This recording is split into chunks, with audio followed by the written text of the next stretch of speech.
This is Schizophrenia, Understanding the Signs and Symptoms of a Schizophrenic Brain by Dwayne Winstons, narrated by Rick Cheddar. Chapter 1. The Definition of Schizophrenia. Schizophrenia is a pretty serious and chronic mental disorder that hinders an individual's thoughts and conduct, and if neglected, can include psychosis. Schizophrenia is a disabling mental illness that impacts more than 1% of the world's population. Individuals affected with this thought disorder experience hallucinations, disorganized thinking, and are susceptible to incorrect and paranoid beliefs. These and other signs often render the individual fearful, withdrawn, or hard to engage with. Schizophrenia takes a massive toll on affected friends and families. Most people with schizophrenia have difficulty maintaining a job or living independently, though it is important to recognize that treatment, specifically at the beginning of signs, enables individuals with a medical diagnosis of schizophrenia to lead significant, productive lives. Schizophrenia afflicts women and men in equal numbers and is found in similar rates in all ethnic groups around the world. The symptom presentation and age of beginning do differ between the sexes, though. Men present with more negative signs and end up being symptomatic at a much younger age.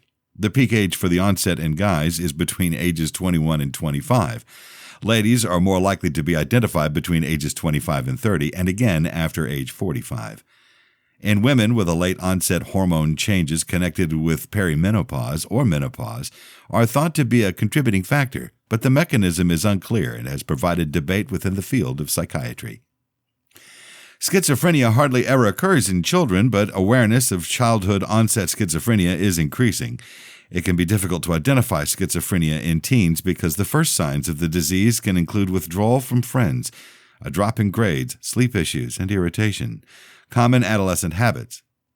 The time period before the acute start is referred to as the premortal period and usually includes withdrawing from others and an increase in uncommon thoughts and suspicions. It is critical to look for a professional viewpoint of prodromal period. It's thought because early interference prior to or just following a very first psychotic episode can significantly lessen signs and change the course of the disease, resulting in much higher life functioning. Individuals with schizophrenia could display hostility or aggressiveness. It needs to be said, however, that the vast majority of the ones with schizophrenia are not aggressive and pose far more risk to themselves than to others. Schizophrenia is generally a chronic condition, and individuals with this diagnosis handle symptoms throughout life. Yet, lots of people with schizophrenia lead rewarding and significant lives in their communities. Signs. The signs of schizophrenia are categorized by the DSM-5 as positive and negative. Each of that includes a suite of habits. There may also be cognitive signs, which are harder to identify because functioning is already impaired. For a diagnosis to be made, severe symptoms must be present for a 1-month period, and constant signs of a disruption must be present for at least 6 months. In spite of the seriousness of their signs, many people identified with schizophrenia are uninformed that they have the disease. Positive symptoms of schizophrenia. Positive symptoms describe the presence of psychotic habits not seen in regular or healthy people. People with positive signs typically lose touch with reality. Favorable signs include the following.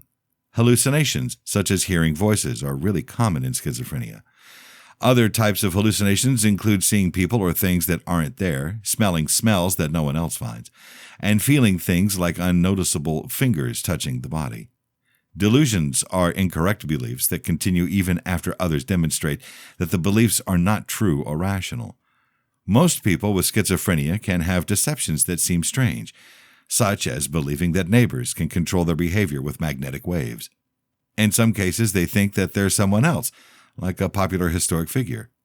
They could have paranoid delusions and believe that others are trying to harm them. Thought disorders are uncommon or dysfunctional points of view. One form of a believed disorder is called messy thinking. This is when an individual has trouble organizing her or his thoughts or linking them rationally. They could talk in a complicated way that is hard to comprehend. Another form is called thought obstructing. This is when a person stops speaking suddenly in the middle of a thought. When asked why she or he stopped talking, the individual could say that it felt as if the thought had been taken out of his or her head. A person with this sign might make up worthless words or neologisms. Movement conditions might appear as agitated body language. An individual with a motion disorder may repeat certain movements over and over. In the other severe, a person might become catatonic. Catatonia is a state in which a person does stagnate and does not respond to others. Catatonia is rare today, but it was more typical when treatment for schizophrenia was not available. Negative symptoms of schizophrenia. Negative symptoms are associated with interruptions to regular feelings and habits. These signs are harder to recognize as part of the disorder and can be misinterpreted for depression or other conditions. Those signs include the following: flat affect. An individual's face does stagnate, or they talk in a dull or monotonous voice. Lack of pleasure in daily life. Absence of ability to start and sustain planned activities. Speaking little bit, even when forced to communicate. People with negative signs really need assist with daily jobs. They usually disregard standard personal health. That may make them appear lazy or unwilling to help themselves, but the issues are signs triggered by the disorder. Cognitive symptoms. Cognitive deficits are commonly present in people with schizophrenia, but they may be hard to recognize as part of the disorder. Usually they are discovered only when other tests are performed. Cognitive symptoms include the following: poor executive functioning, the capability to comprehend information and use it to make choices. Trouble focusing or paying attention. Issues with working memory, the capability to use information instantly after learning it. Slower processing speed. Cognitive signs typically make it hard to lead a typical life and earn money. They can cause a great deal of psychological distress.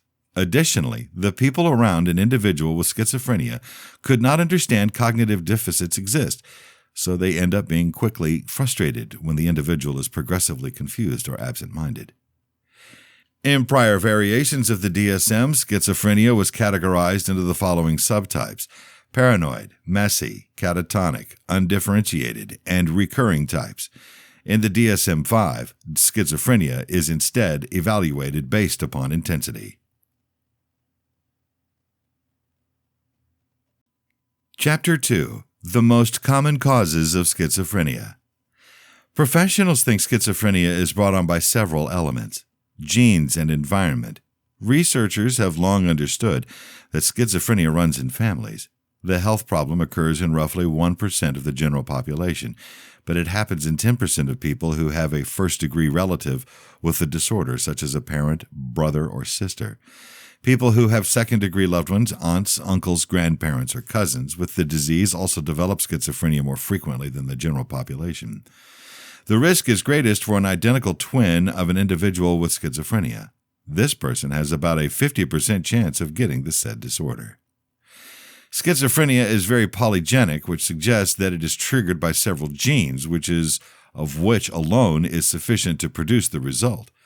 Behavioral geneticists believe that a polygenic risk rating, PRS, for schizophrenia is on the horizon, especially for outlier cases, meaning those at the highest risk of developing this disorder. Though ecological aspects are also in play, including but not limited to exposure to viruses or malnutrition before birth, issues throughout birth, and other not yet unrecognized aspects. Drug usage. Research has suggested that using illicit drugs during the teen years and young adulthood can increase the risk of schizophrenia. A growing body of evidence also shows that smoking cannabis increases the risk of experiencing psychosis, though this may happen only in those already at high risk because of hereditary aspects. The more youthful and more frequent the use, the greater the risk of having a psychotic episode. Treatment. Treatment for schizophrenia fixates on getting rid of the signs of the disease. Treatments include antipsychotic medications and psychiatric therapy. It is important to bear in mind that the ones with schizophrenia are at high risk for suicide. 5 to 6% of individuals with schizophrenia die by suicide, and 20% attempt suicide at the very least once. Looking for help for this fixable condition is especially crucial to minimize the risk of suicide. Hospitalization.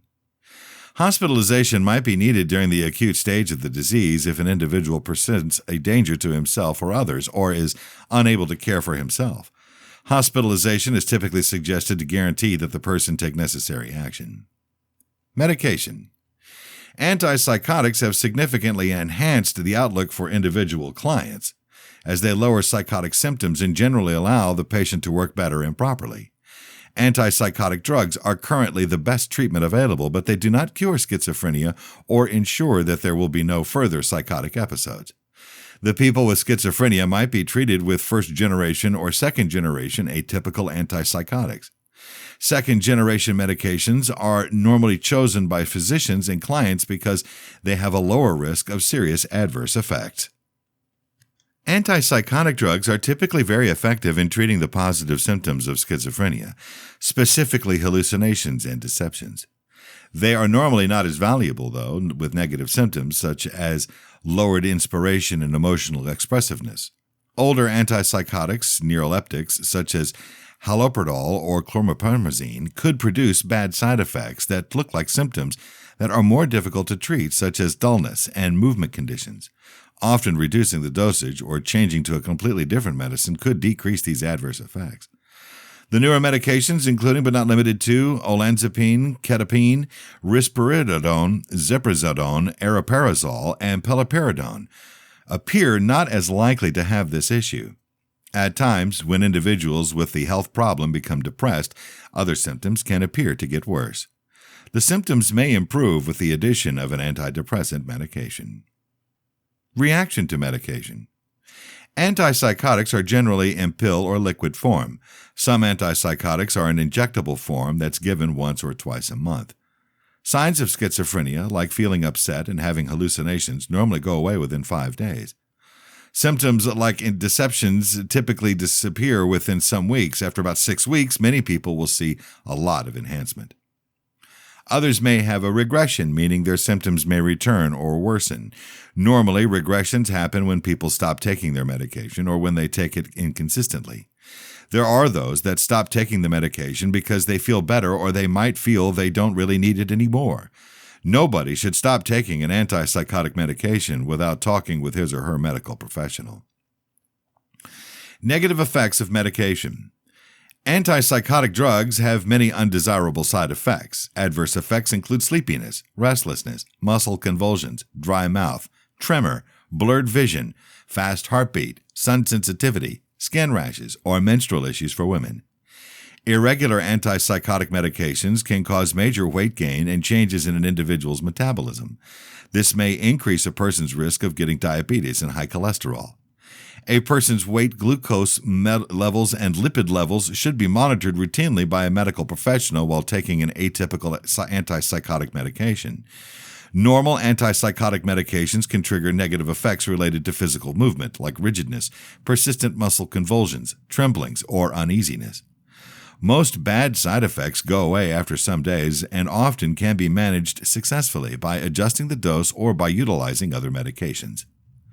One long-term side effect may pose a more serious problem: tardive dyskinesia, TD. It's a disorder that is defined by uncontrolled movements, most often affecting the mouth, lips, and tongue, and at all times, other parts of the body.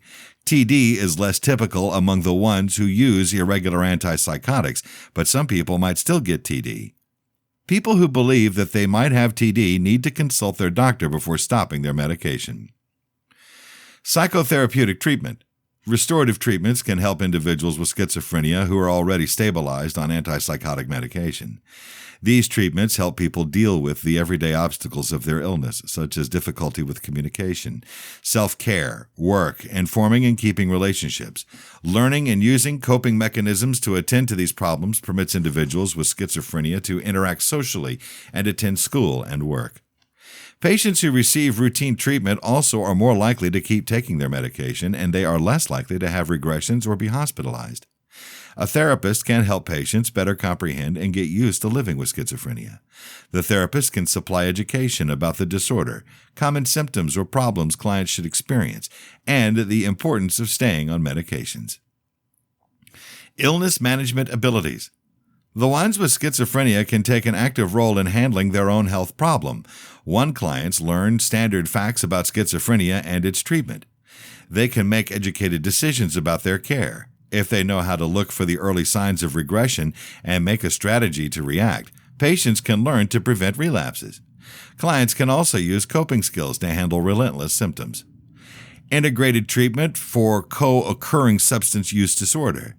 Substance use disorder is the most common co-occurring disorder in people with schizophrenia.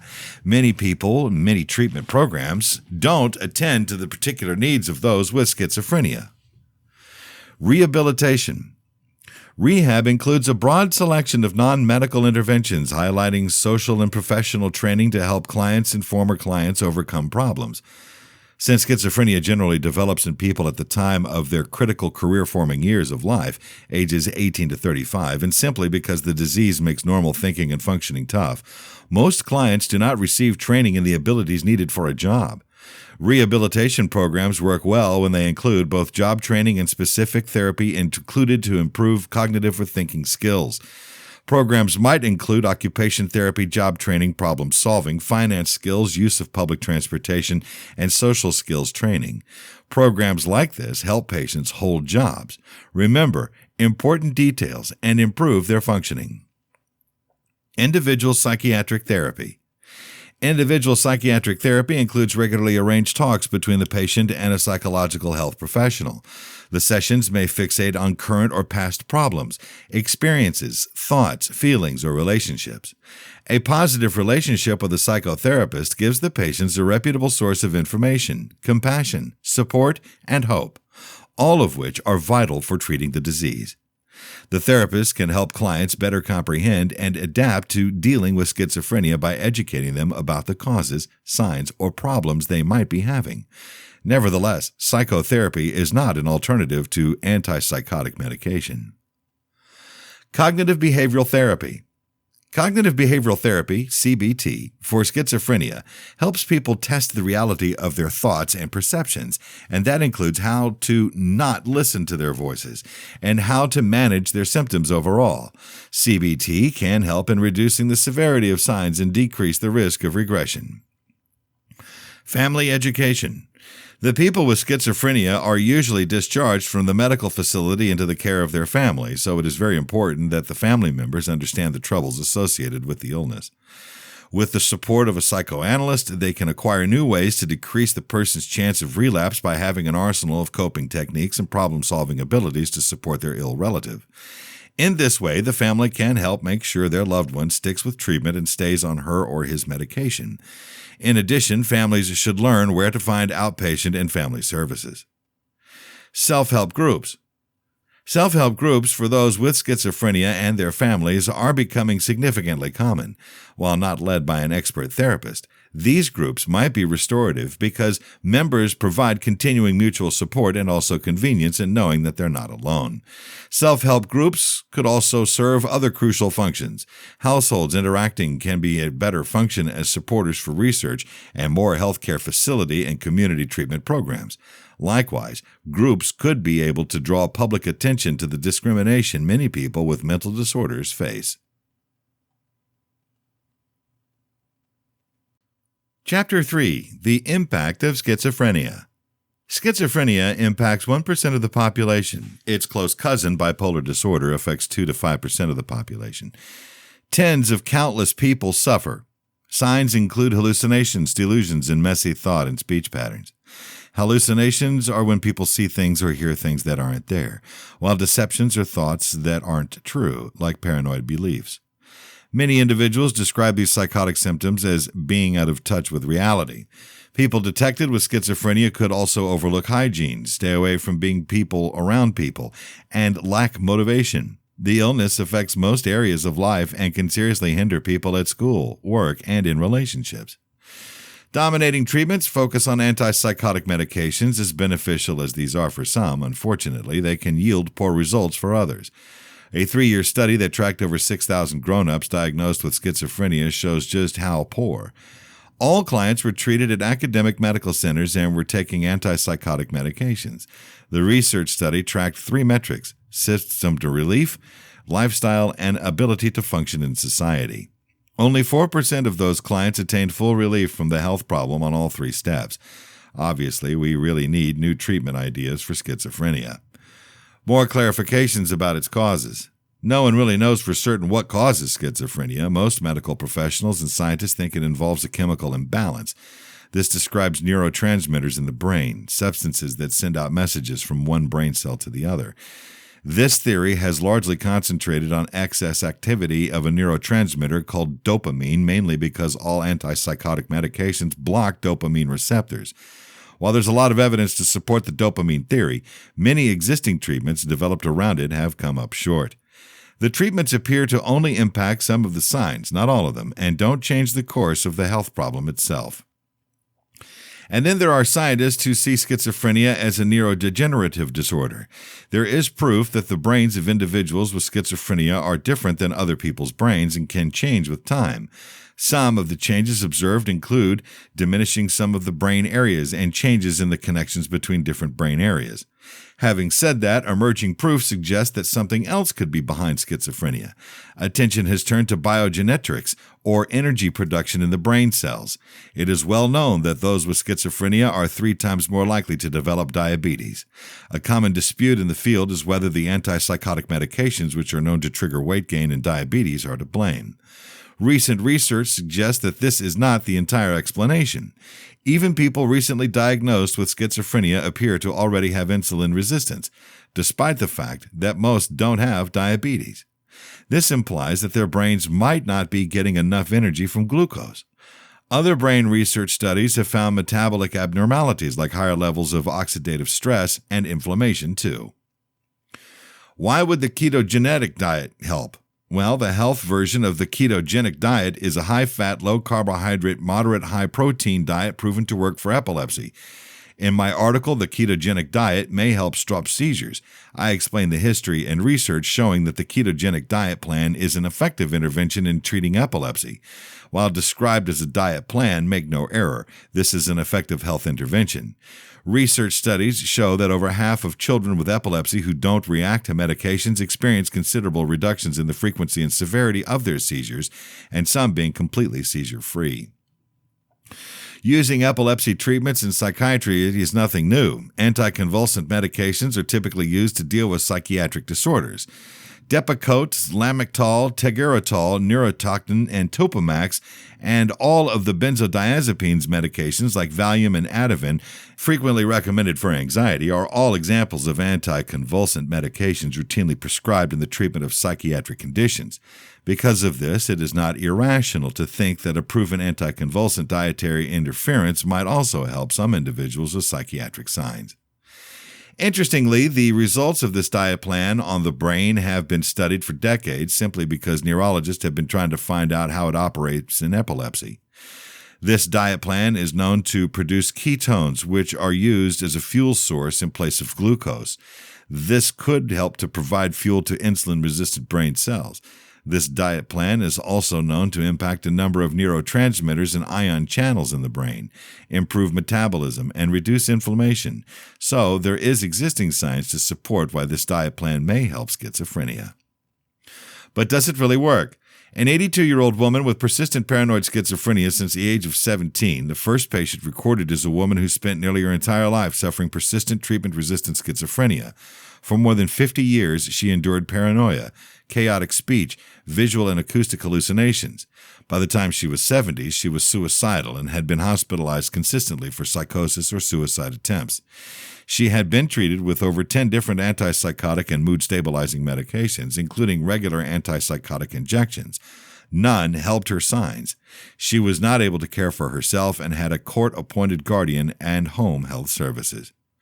At the age of 70, weighing 330 pounds, she went to a health weight loss center and was begun a ketogenic diet plan. Within 2 weeks of beginning the diet plan, she reported a visible reduction not only in her weight, also her psychotic symptoms. Within some months, she began to feel so much better that she was able to stop taking her psychiatric medications while remaining on the diet plan. With time, her state of mind stabilized and her hallucinations and paranoia remitted totally. She was no longer suicidal. Her case was initially reported in 2009. Today, 12 years later, she has lost an overall 150 pounds and remains on the ketogenic diet. She takes no medications and remains symptom-free. She had the ability to restore her self-reliance, no longer requiring a protector and the home health care team. When I just recently consulted with her, she recalled her decades of suffering and hopelessness and said that since starting the diet, she's had a new life and is happy to be alive. A 39-year-old woman with schizophrenia for 20 years. The second patient described as a 39-year-old woman who experienced depression, anxiety, anorexia, hallucinations, and paranoia since her teens. As patients sometimes do, she concealed her psychotic signs when she was at first dealt with for depression and anorexia.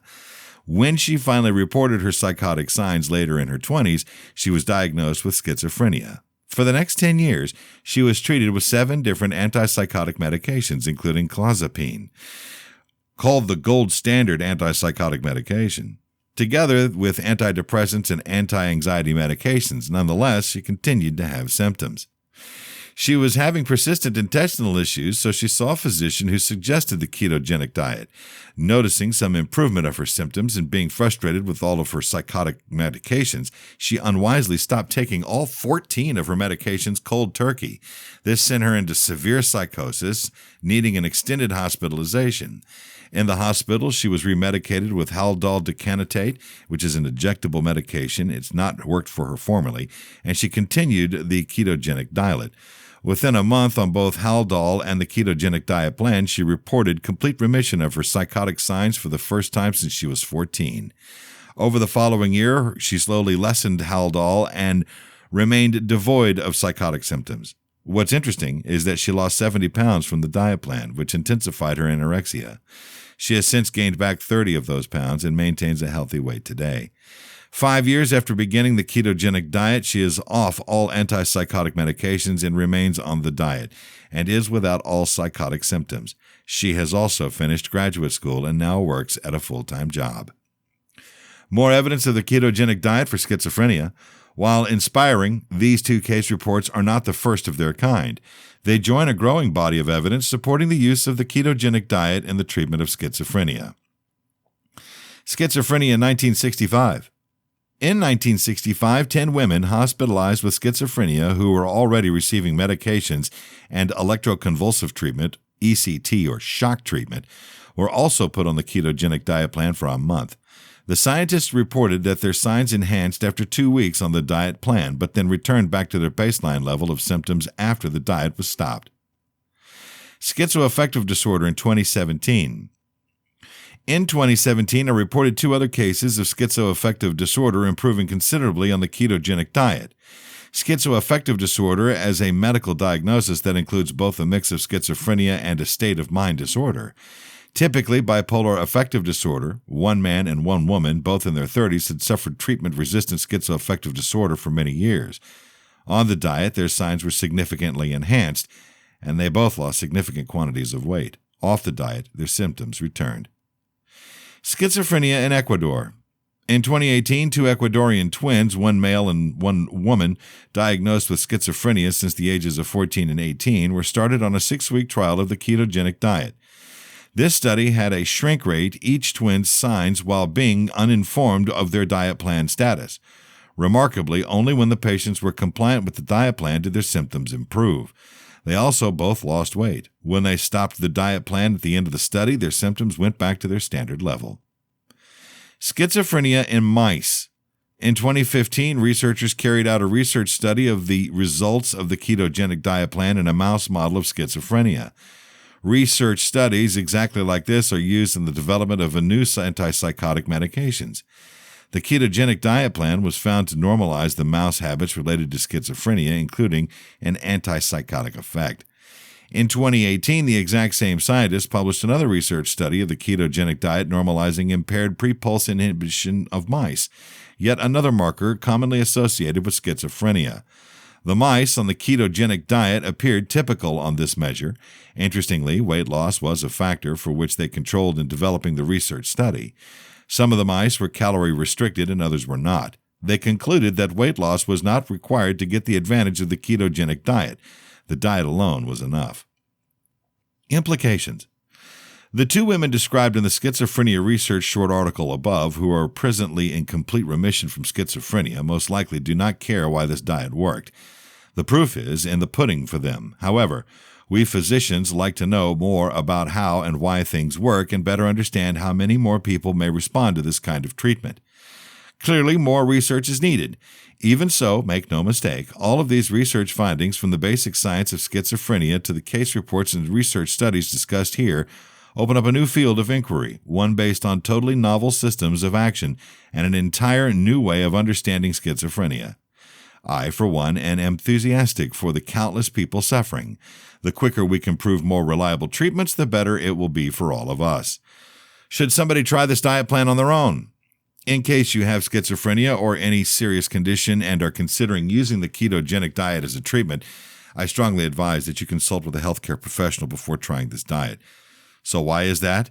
Because mental illnesses are serious conditions and sometimes unsafe. The medical variation of the ketogenic diet plan has risks and side effects. You should have precise information, help, and health supervision to carry out treatments in a safe and effective way. All of the clients defined in all of these studies were dealt with by clinicians while trying the ketogenic diet. Chapter 4. Schizophrenia can affect circadian rhythms. On account of its prevalence, schizophrenia can also be a socially challenging health problem. A research study released in The Lancet recently said that it is just one of the top 15 causes of impairment worldwide. Other research studies have found that it can significantly reduce somebody's lifespan by an approximated 28.5 years in the United States. Increase the likelihood of developing other serious health conditions like heart disease, liver illness, and diabetes have a deleterious effect on one's finances, largely as a result of high healthcare costs and lowered productivity, to name a few aspects. The DSM-5 claims that roughly 5 to 6% of people with schizophrenia die by suicide, about 20% effort suicide on several occasions, and more have considerable self-destructive ideation. While treatments have come a long way in recent decades and are constantly enhancing, schizophrenia is a really serious condition, and it can be difficult to have a productive life while facing the health problem. New research shows that it may also interrupt one's body clocks, and that this might be another key to better understanding the illness. Schizophrenia and circadian rhythms. One's body clock is, at its most standard level, the body's body clock. While other elements impact the sleep-wake cycle on a 24-hour diurnal basis, like the color and strength of natural light that we observe throughout the course of a normal day, a person's circadian rhythm is mainly responsible for controlling the hormones that trigger us to feel at the same time alert or drowsy depending upon what time of day it is. In patients with schizophrenia, this cycle gets interrupted, which can result in troubles sleeping, suboptimal sleep debt consolidation, and abnormal sleep architecture. What could be surprising to learn is that this sort of everyday cycle isn't limited to one's conscious mind. Gene expressions also abide by a diurnal cycle and can have a wide variety of impacts, many of which a patient might not even be cognizant. In a study recently released in the journal Nature Communications, led author Dr. Colleen McClung, a professor of psychiatry at the University of Pittsburgh, analyzed balanced gene expression in schizophrenic subjects and controls and found disparities that impacted cell mitochondria and other genes responsible for responding to inflammation. She and her team realized that subjects with schizophrenia have a very different set of diurnally rhythmic genes and a different balance system in the DLPFC, the dorsolateral prefrontal cortex, contrasted with control subjects. To put it simply, some gene expressions had developed diurnal rhythms that were missing in controls, such as those that influence mitochondria, while other gene expressions, like those associated with immune function, lost rhythmicity. Dr. McClung used the following example to better explain the findings. In a typical home, like a healthy brain, let's say the lights are switched on in the evening, but the fridge needs to be on all the time. When we saw that this was in a schizophrenia-affected brain, the lights are on all day and the fridge closes down at night. Instead of fixating on means of mitigating signs, the study describes some potential systems that might clarify how schizophrenia develops on a molecular level. More research needs to be conducted to further explore this line of inquiry, but the decision that the cycle of certain diurnal or arrhythmic gene expressions can be impacted by schizophrenia exposes that the disease is far more extensive than previously thought. It also shows the importance of taking a more holistic technique with clients, not only when suggesting potential treatments, but when looking for the underlying reasons for the disease. Chapter 5. Development of the Construct. Arguably, the holy grail in psychiatric research is the quest for the schizophrenia gene. This extreme mental disorder is heritable. The biological loved ones of people with schizophrenia have a higher risk of developing schizophrenia as compared to people in the general population who are not biological relatives of individuals with schizophrenia. Schizophrenia explained. Meal identified a cluster of quantities like social withdrawal, interpersonal fears, emotions of detachment, apathy, as well as having unusual beliefs and uncommon perceptions that comprise schizophrenia. The signs of schizophrenia have long been classified into separate groups. A. Positive symptoms, like hallucinations and misconceptions, that is, paranoid fears. B. Negative symptoms, like social seclusion, flat affect, and withdrawal. Accordingly, conceptualizations of schizophrenia have subdivided the construct into two unique classifications, positive schizotypy and negative schizotypy. Extant research on schizotypy exists. Much previous research on schizotypy has concentrated on the assessment of positive and negative schizotypy conceptualized as psychosis proneness in college student samples. Scientists examined the predictive credibility of the construct of schizotypy with a popular measure, the Chapman scales. The Chapman scales were initially designed to assess elements Meal's construct schizotypy. Schizophrenia spectrum personality disorders. Paralleling the conceptualization of schizotypy by Paul Meal was the conceptualization of cluster A personality disorders by the DSM-3 task force and subsequent scientists. In the DSM-3, schizoid personality disorder can be conceptualized as negative schizotypy without the social anxiety components, i.e., social seclusion, flat affect, and anhedonia. Paranoid personality disorder can be conceptualized as positive schizotypy, i.e., unusual beliefs. Schizotypal personality disorder is the closest conceptually to Paul Meal's construct of schizotypy. It consists of both positive and negative schizotypy. Some consider avoidant personality disorder a schizophrenia spectrum personality disorder, and simply because it can be conceived as negative schizotypy with the interpersonal anxiety aspects, but without the anhedonia and flat affect chemicals. Conceptual distinctions. A key conceptual difference between schizotypy and schizophrenia spectrum personality disorders is that the previous is considered a putative forerunner to schizophrenia and conceptually comparable to existing diagnostic constructs such as prodromal schizophrenia or psychosis and attenuated psychotic disorder, the latter finding its way into the DSM-5. Schizophrenia personality disorders theoretically don't transform into schizophrenia. Specifically, they represent a personality style that resembles attenuated schizophrenia but may have some genetically based protective factor that avoids individuals with cluster A PDs from developing full-blown psychosis. Empirical research. The Chapman scales, now modified, represents an extensively used gold standard psychometric measurement tool for evaluating schizotypy. For a description of each of the modified Chapman scales in connection to the constructs of schizotypy and schizophrenia spectrum personality disorders, see right below.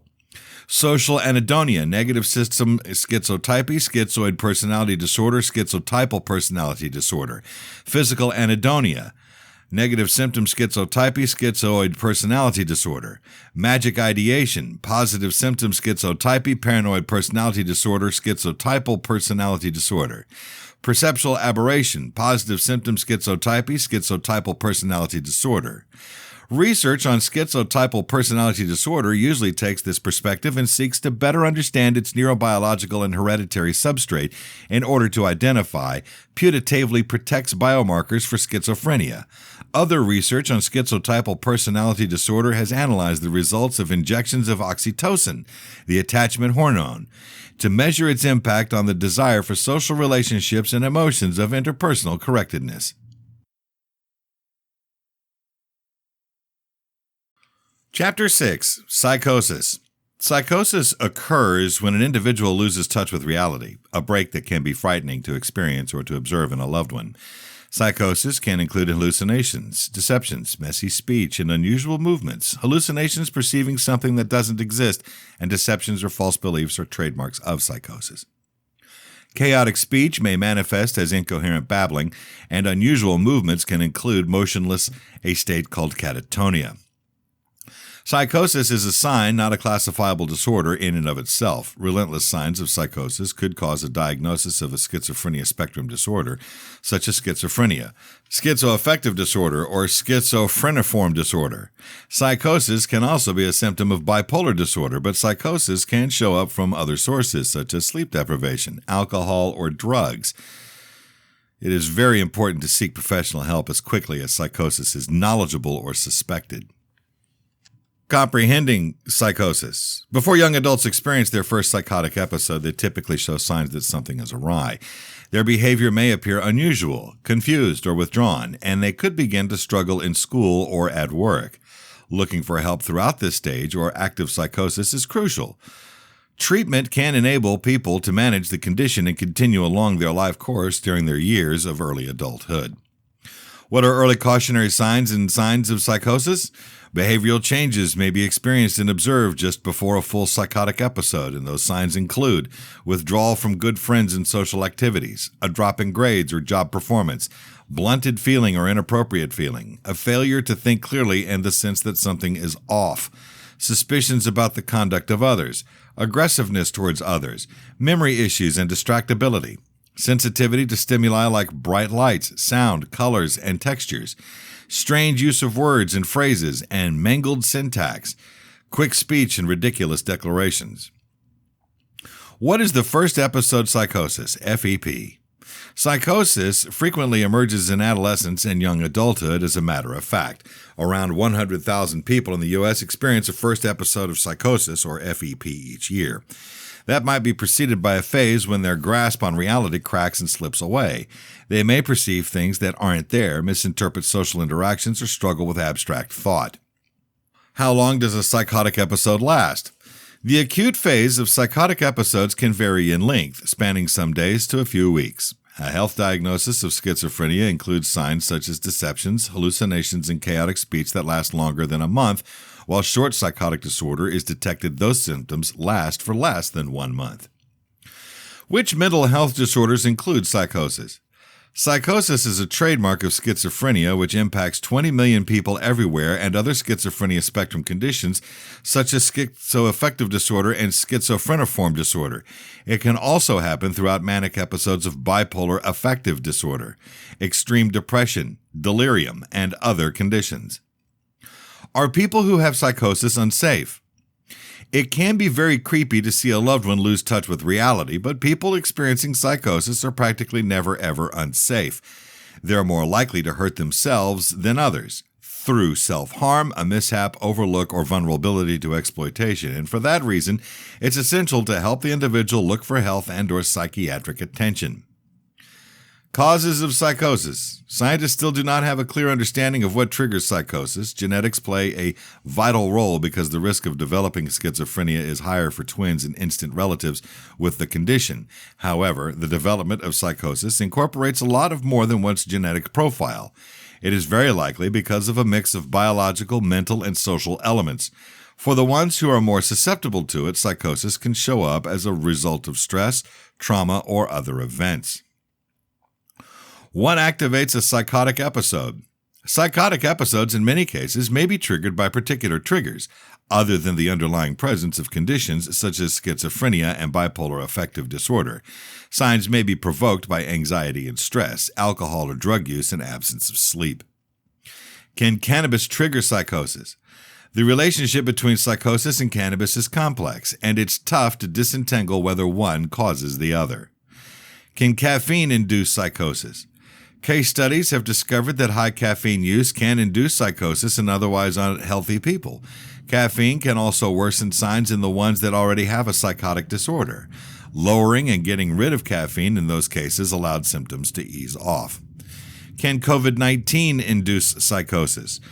Early research suggests that between 1% and 4% of COVID-19 clients experience psychosis. It's still unclear whether psychosis stems from the infection itself, like through inflammation or irregular coagulation, symptoms of the illness, or fears surrounding the virus. Treating psychosis. A single episode of psychosis, specifically the first episode psychosis, can be controlled with medication, and a reoccurrence can often be prevented once the underlying cause is recognized. To prevent more episodes, it is critical to seek treatment instantly. Signs of psychosis are treated with both antipsychotic medications and psychological therapy. Antipsychotics can take the form of pills, liquids, or month-to-month injections. Hallucinations tend to decrease in a few days and misconceptions in a few weeks, but medications require around 6 weeks to be completely effective. When individuals abide by a treatment plan, even those who have experienced several psychotic episodes can manage their signs effectively and lead fulfilling lives. Can psychosis be cured? While psychosis can be successfully managed gradually, there is no medication or therapy that targets and remedies the underlying disorder. Treatment instead fixates on suppressing the items and symptoms of psychosis with therapy and medication so that the person can live a functional full life. Why is it important to deal with psychosis early? Treatment is more effective when it starts right after symptoms emerge, research finds. One theory is that brain changes could spread out at the time of the delay. Perhaps more intuitively, early treatment avoids young adults from missing essential growth-related turning points such as getting a job, going to college, or creating relationships. What are the best treatment approaches? Psychosis has traditionally been treated with antipsychotic medication, though those drugs can have debilitating adverse effects that prevent people from taking them. More recent successful approaches like coordinated specialized care include cognitive behavior therapy, job help, family support, substance use intervention, and lower doses of antipsychotics. Why do people stop taking antipsychotic medication? Antipsychotics can have difficult side effects such as exhaustion, severe weight gain, and tremors or unmanageable movements, which can lead people to stop taking their medication entirely. Taking lower dosages of antipsychotics offers an option that can cause better recovery results. My university student just had a psychotic episode. What should I do? The first episode typically happens at the time of the college years when parents are not to be able to easily help their children. Parents should comprehend several basic points to help their university student handle psychosis. Comprehensive treatment can minimize symptoms. Their academic career is not always over. Being a strong supporter is essential, and routine sleep aids with prevention. This has been Schizophrenia, Understanding the Signs and Symptoms of a Schizophrenic Brain by Dwayne Winstons. Narrated by Rick Cheddar. Production copyright 2020 by Dwayne Winstons.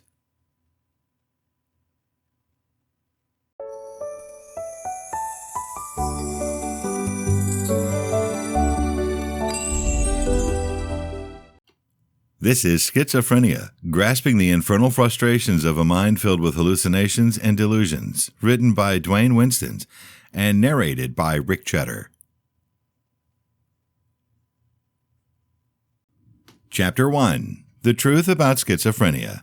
For those with schizophrenia, comprehending the illness itself is an important step towards healing. Schizophrenia, frequently thought of as a mental illness, is better understood as a disease of the brain. It influences 1% of the world's population, but in spite of its occurrence, schizophrenia remains widely misinterpreted. Let's take a look at some typical mistaken beliefs. Myth 1. Having schizophrenia signifies moral failing or weakness. For the 70 million people impacted everywhere in the world, please know that it's not your fault. Genes, biology, and nature all coalesce to trigger the changes in brain structure and neurochemistry that result in schizophrenia. The illness manifests as trouble with thinking, behaving, or losing the ability to differentiate what's real from what's not. Those symptoms, which generally start in the late teens, are usually referred to as a break from reality. Myth number 2. The ones with schizophrenia are pretty dangerous. The truth of the situation is that affected people are no more dangerous than the general population, and they are, in fact, more likely to be victims of violence. Myth number 3. Schizophrenia means a person has split personalities. There is one character and felt confident. It is not flawed. So what takes place to the brain in schizophrenia? A healthy brain includes 4 parts: the frontal, parietal, temporal, and occipital lobes. At the really pointer of the frontal lobe is the prefrontal cortex, which is responsible for executive function. our capability to organize thoughts, think obviously, and understand consequences. It's the part of our brain that lets us get up in the morning, make breakfast, plan our day, and make decisions. In a person with schizophrenia, the prefrontal cortex is shrunken, which can lead to signs of disorganization, confusion, and therefore trouble meeting fundamental needs of daily life. On a more micro level, schizophrenia can change the difference of chemical signals throughout the brain. For example, the overabundance of excitatory neurotransmitters like dopamine and glutamate results in hallucinations, hearing and seeing things that aren't truly there, or delusions, repaired false beliefs. In some cases, the deceptions can include thinking someone's an angel or world leader. In other cases, the delusions might be frightening, such as worry that one's a devil or a target of the CIA. Sometimes the symptoms of schizophrenia are more subtle.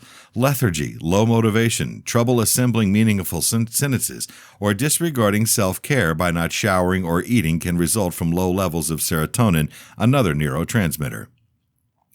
Active research on schizophrenia aims to explore the extent to which genetics, leisure drug use, and lifestyle stress factors, including trauma, contribute to the development of the disease. Because more research is needed for us to have a more intimate grasp of the causes of schizophrenia, many people perpetuate myth number 4: schizophrenia is a hopeless condition. Absolutely nothing could be farther from the truth. Recovery is possible. A mix of early prevention, medication, talk treatment, and peer support can help sufferers of this brain disease conquer symptoms and recover their lives. With treatment, people can fulfill dreams and master the 3 significant domains of life: work, play, and love. Myth number 5: schizophrenia can be overcome by determination. Like diabetes and asthma, schizophrenia symptoms cannot be managed without intervention. Here's how medication works. Antipsychotic drugs bring back the delicate chemical balance in the brain. They reinforce connections between neurons and help regenerate growth in the prefrontal cortex. There's even hope for the most serious and treatment-resistant cases, thanks to new drugs. Some people are hindered from treatment because of stigma or fear of side effects. Other individuals might postpone treatment because they do not believe that they have the illness, a phenomenon called anagnosia. This is where you, as society, can make a positive effect. Unmasking the myths of schizophrenia will help stabilize it as a medical condition and make people less scared to seek treatment. Remember that schizophrenia can influence any of us. People with schizophrenia may experience a break from reality from time to time, but they're not broken. And regardless of their disease, people with schizophrenia can make fantastic contributions to our community. Chapter 2: A Brief History of Schizophrenia. What does the word schizophrenia mean? In 1910, the Swiss shrink Paul Eugen Bühler, died in 1939, coined the term schizophrenia from the Greek words schizo, split, and phren, mind. Bühler had intended the term to denote a loosening of thoughts and feelings, but unfortunately lots of people read it and still read it to mean a split personality. What does the word schizophrenia not mean? Robert Louis Stevenson's novel, The Weird Case of Dr. Jekyll and Mr. Hyde in 1886, did much to promote the principle of a split personality, which is sometimes also described as multiple personality disorder, MPD. Having said that, MPD is a vanishingly uncommon condition that is completely unassociated to schizophrenia. The huge bulk of psychiatrists, myself included, have never seen a case of MPD, and many, if not most, suspect that such a condition doesn't exist.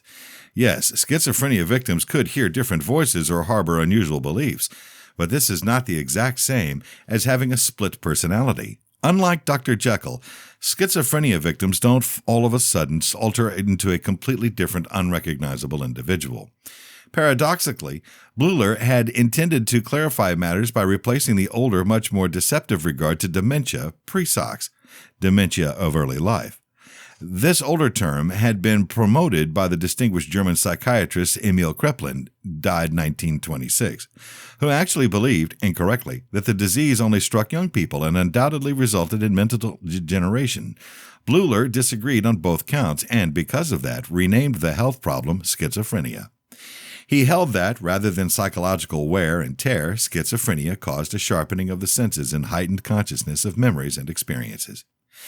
It is as typical as it is unfortunate to hear the adjective schizophrenic bandied ready to mean something like changeable, inconsistent, or unpredictable, as in, the weather today has been very schizophrenic. This sort of usage ought to be discouraged insofar as it perpetuates individuals' misconception of the disease, and by extension, the stigmatization of schizophrenia victims. Even used correctly, the term schizophrenic labels a person by a health problem, implicitly reducing him or her to that health problem.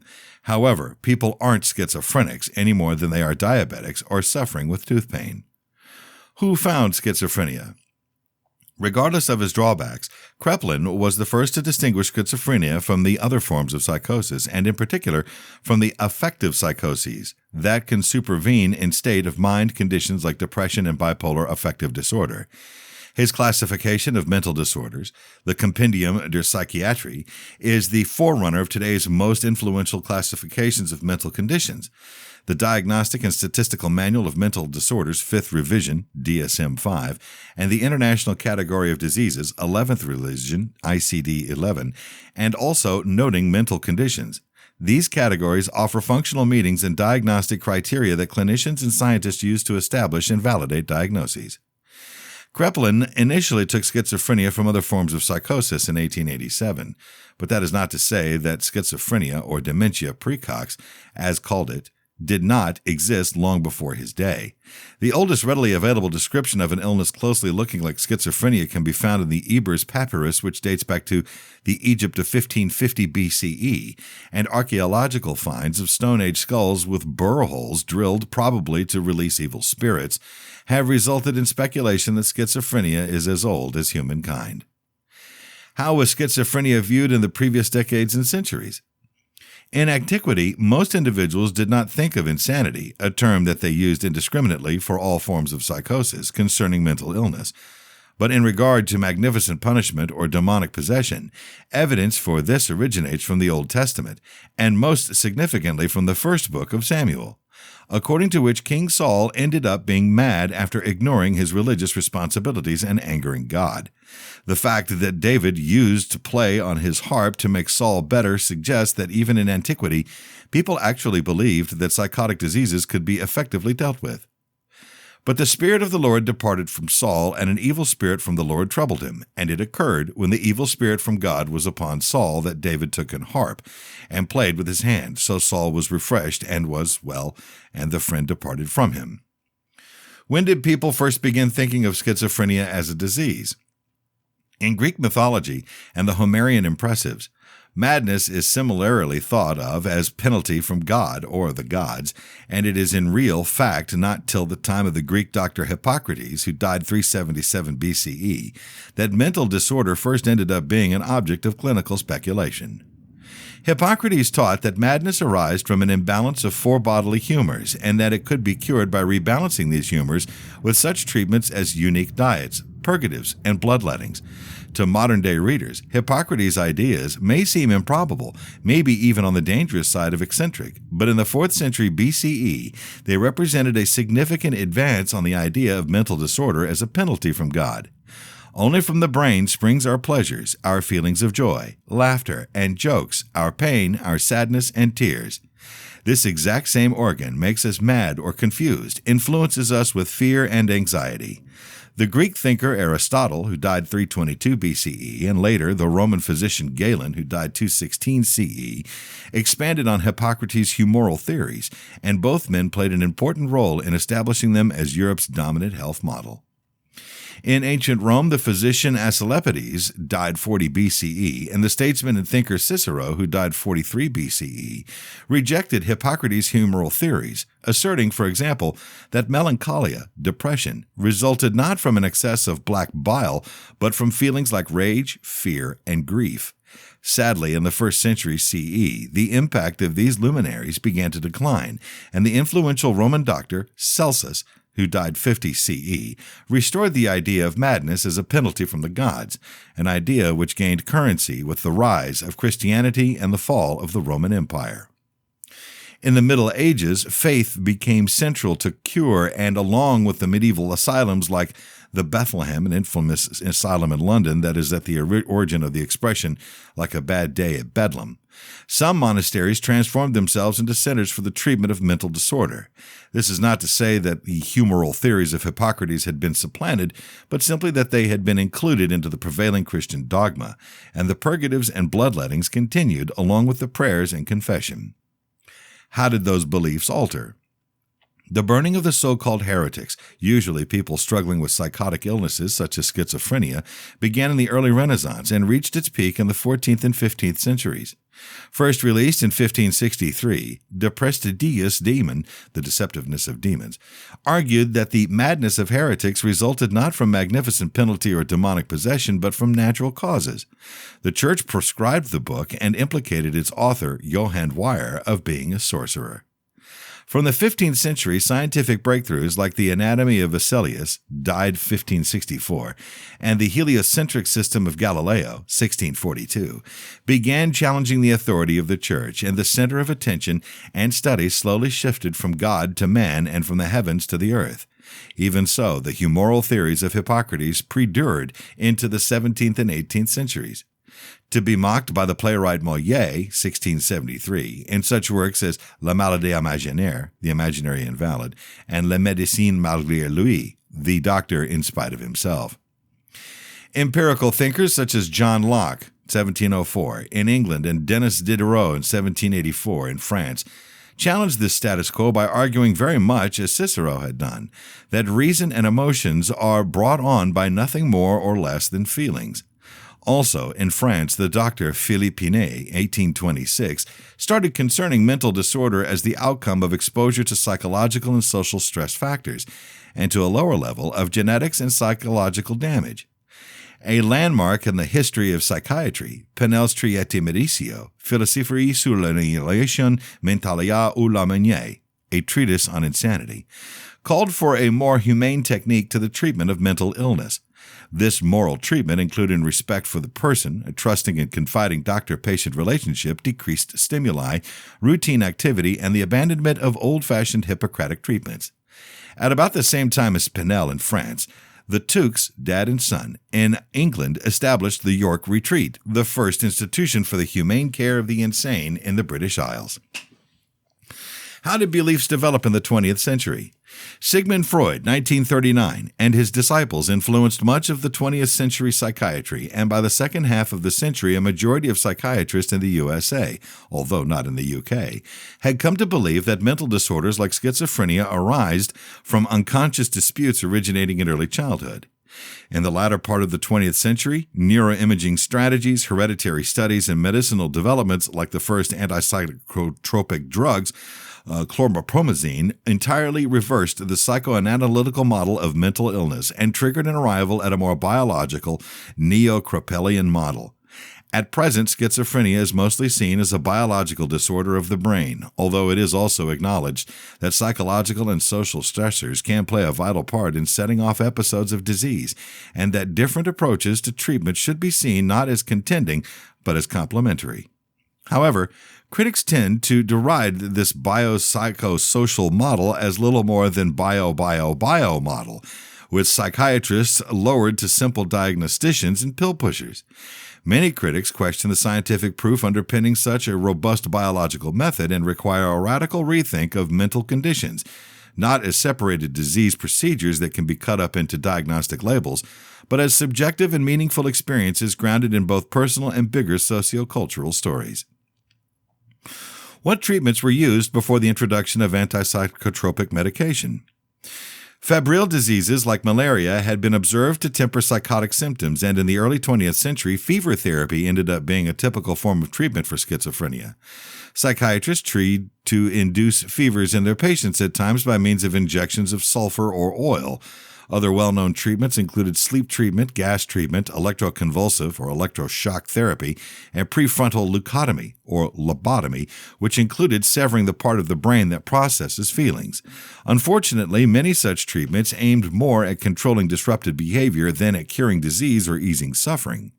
In some countries, such as Germany, throughout the Nazi period, the conviction that schizophrenia resulted from a hereditary flaw caused atrocious acts of forced sterilization and genocide.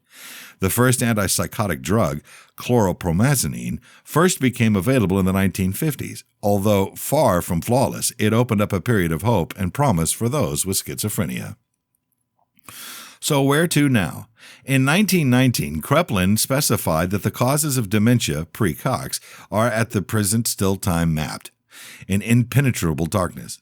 Ever since, greater comprehension of the reasons for schizophrenia has opened up multiple opportunities for the prevention and treatment of the disease, and a broad range of pharmacological, psychological, and social interventions have been scientifically shown to work. Today, schizophrenia sufferers stand a much better chance than at any other time in history of leading a regular life, and thanks to the fast lane of ongoing medical research, a good outcome is increasingly likely. Chapter 3. The Concept of Synchronicity. Synchronicity is a phenomenon in which people interpret two separate and relatively unrelated experiences as being meaningfully linked, although there is no evidence that one led to the other or that the two events are linked in any other casual way. While many people perceive signs or spiritual meaning in synchronistic events, most scientists believe that such events are more likely coincidences that only seem significant due to elements of human thinking like verification bias. Comprehending synchronicity. The idea of synchronicity was developed by psychology therapist and psychoanalyst Carl Jung in the early 1900s. Jung himself believed in synchronicity, which he defined as significant coincidences. He wrote thoroughly about the concept. However, most researchers today consider the idea that coincidences are meaningful to be non-scientific. Rather, many say that elements such as confirmation predisposition offer a more engaging clarification. People seek out information to support their ideas and neglect information that challenges them. What is an example of synchronicity? Synchronicity might be as easy as seeing a word consistently and looking for meaning in that experience. In a more intricate example, imagine that somebody has a dream about an old friend shortly after he runs into her. He might believe the event signifies something about the friendship, while in reality they're very likely coincidental. Who invented the principle of synchronicity? Synchronicity was first described by Carl Jung in the 1920s and explored throughout his profession. It has been consequently studied by physicists such as Wolfgang Pauli, parapsychologists, and some psychoanalysts and Jungian researchers. Is synchronicity real? Many modern-day scientists regard the study of synchronicity as pseudoscience. Synchronistic events can happen randomly, and it may be unrealistic to clinically check whether they are, in fact, connected in some significant way. What's more, many circumstances of synchronicity can be better clarified by contemporary psychological concepts like verification bias or hindsight bias. What is the difference between coincidence and synchronicity? Coincidence and synchronicity belong but unique terms. The term coincidence defines a relatively related series of events that take place without obvious cause.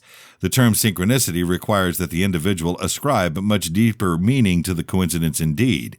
Carl Jung defined synchronicity as meaningful coincidences. Are coincidences typical? In general, yes, especially because human brains can find coincidences in practically anything, though it is typically not possible to check how very likely a particular coincidence is.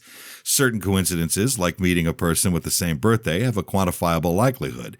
An analytical expression referred to as the law of large numbers suggests that in a big enough sample, any so-called coincidence is likely to take place. Why humans seek meaningful patterns? It can be easy to find patterns that truly do not exist. Why are people so vulnerable to this tendency? Professionals theorize that from an evolutionary perspective, pattern recognition was likely beneficial for survival. Ancient human ancestors learned to anticipate possible threats. For instance, they might recognize that predators appear at a certain time of day, so it's safest to stay hidden.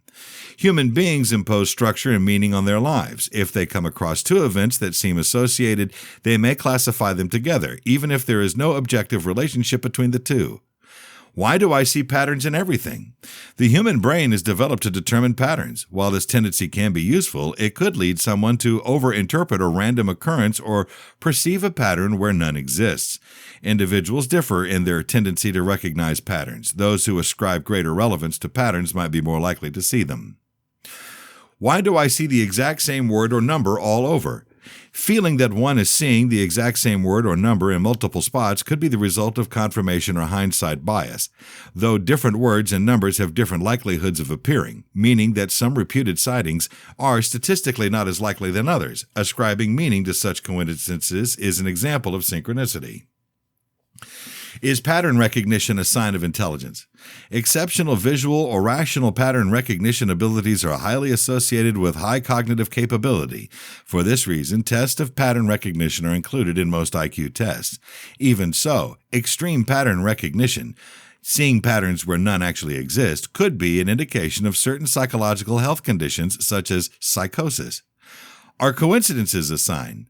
Spiritual people might analyze coincidences as signs from God or our universe. Nonetheless, there is no other way to scientifically check these beliefs. While seeing coincidences as signs can supply a sense of purpose, following them too closely can cause neglecting critical proof. It's best to weigh sound judgment, intuition, and proven facts when analyzing coincidences. Chapter 4. Dreaming and Depression. While periodic nightmares are typical and typical reactions to waking tension, more regular disrupted dreams and nightmares might be indicative of underlying psychopathology.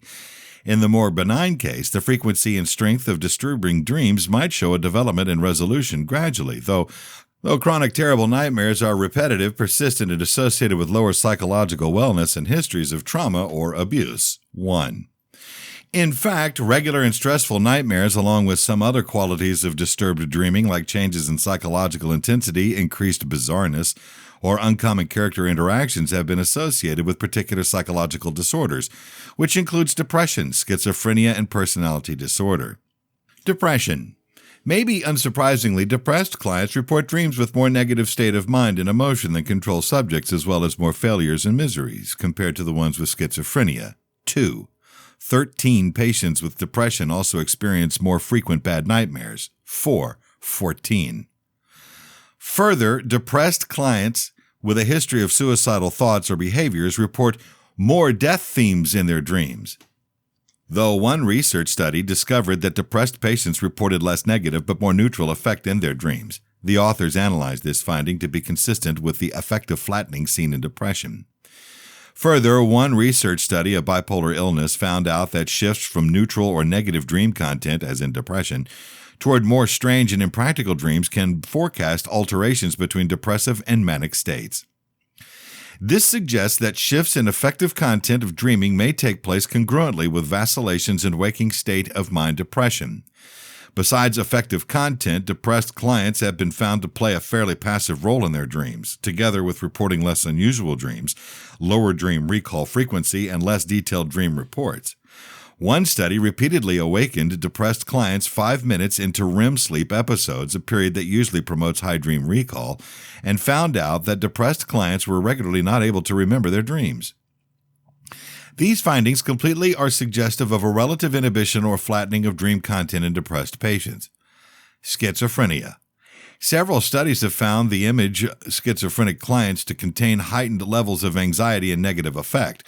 For example, they report higher frequencies of animosity in their dreams in comparison to controls, specifically increased enmity directed to the dreamer. They also have more frequent terrible nightmares than healthy subjects.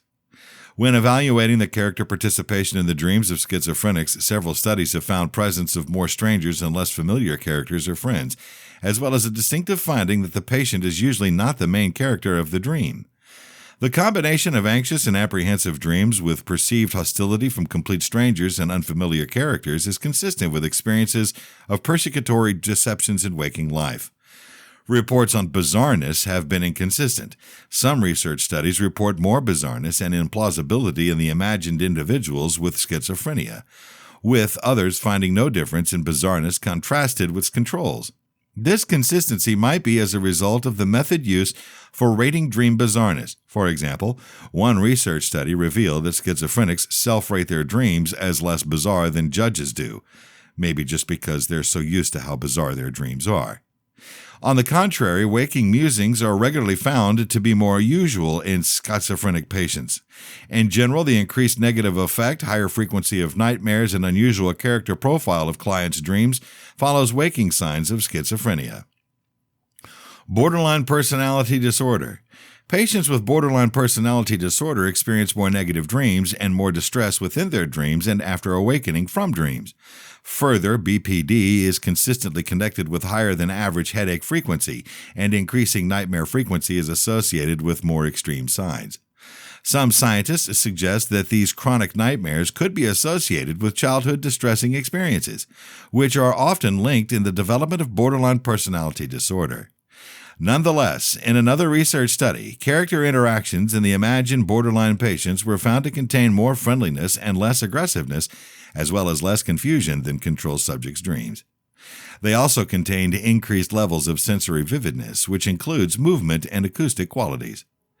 These findings appear somewhat inconsistent to the frequency of terrible nightmares and restless, distressing dreams, but could be a sign of a basic intensification of dreaming procedures that may result in either bad nightmares or vibrant non-nightmare dreams, depending on present levels of stress. Clinical ramifications. Patterns in disrupted dreaming may be beneficial as signs of psychiatric development. This could be increasing reference to death in the dreams of depressed patients, could reveal the presence of self-destructive thoughts, and is thus a very powerful cue for clinicians, specifically since bad nightmares themselves are associated with greater risk for suicide. On the other hand, shifts towards more positive themes may be a sign of effective treatment. As mentioned, in bipolar illness, shifts from negative to unusual dreams may reflect shifts from depressive to manic states and can therefore notify the patient and physician to oncoming signs. The frequency of bad nightmares in all three psychological disorders analyzed here farther suggests that treatments including targeted nightmare decrease could be more successful than those that neglect terrible nightmares. Generally, assessment of dreams can function as a helpful barometer for changes in psychopathology and can therefore be effectively used within treatment contexts. Chapter 5. New Schizophrenia Research Study. Though the latest research study offers real guarantee in the world of schizophrenia research, researchers have not fixed the puzzle of schizophrenia, developed a hereditary treatment for schizophrenia, found a single gene for schizophrenia, or shown that schizophrenia is purely genetic. Instead, the study suggests that a specific version of a gene understood informally as C4 escalates a procedure called neural pruning. Neural pruning, which usually follows periods of quick brain development, removes redundant or otherwise unneeded brain synapses, making the brain more efficient. Preschool-aged kids and adolescents both go through a period of neural pruning. It's adolescents for whom C4 is relevant. The research study, which looked at the genomes of practically 65,000 people, found that a clear correlation between a mutant form of the gene and excessive neural pruning. Research has long pointed to evidence that the ones with schizophrenia have less gray matter and fewer connections in the brain, so that the notion that neural pruning plays a role in a crucial one.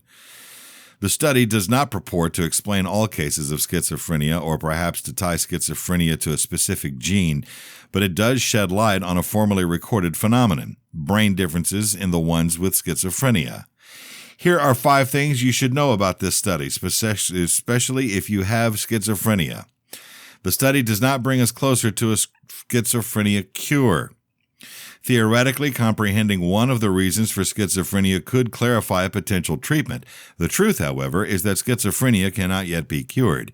It can only be managed. One day this could change. Maybe genetic testing could inform medical professionals to people in danger, or comprehending what's going on at the level of the genome might one day lead to new treatments.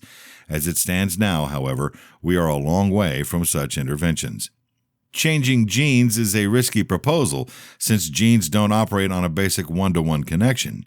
Changing the way C4 behaves could change other things about the genome, or it could change nothing at all. The study did not find a gene for schizophrenia. Spend some minutes scanning the news, and you will find numerous stories saying that scientists have found a gene for this or that illness.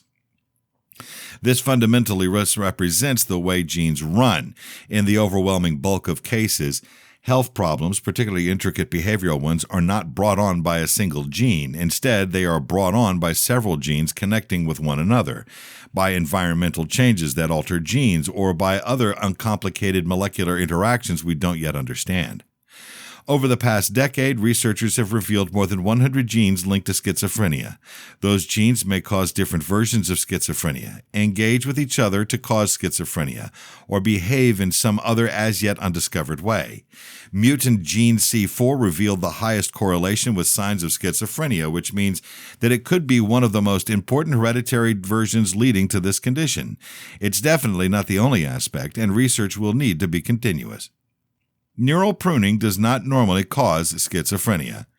Simply because the mutant C4 gene triggers runaway neural pruning, the natural reaction is that to cure schizophrenia, we should find a way to reverse neural pruning. Neural pruning in itself is not a problem. Certainly, it makes the brain more efficient. As infants, children have substantially more connections than they really need. So when those connections are not used, the brain prunes them away, a sort of use it or lose it method. It is not desirable to end neural pruning, and any treatment that slows it down will need to find ways to keep away from altogether removing this important growth-related process. The research study did not explain schizophrenia.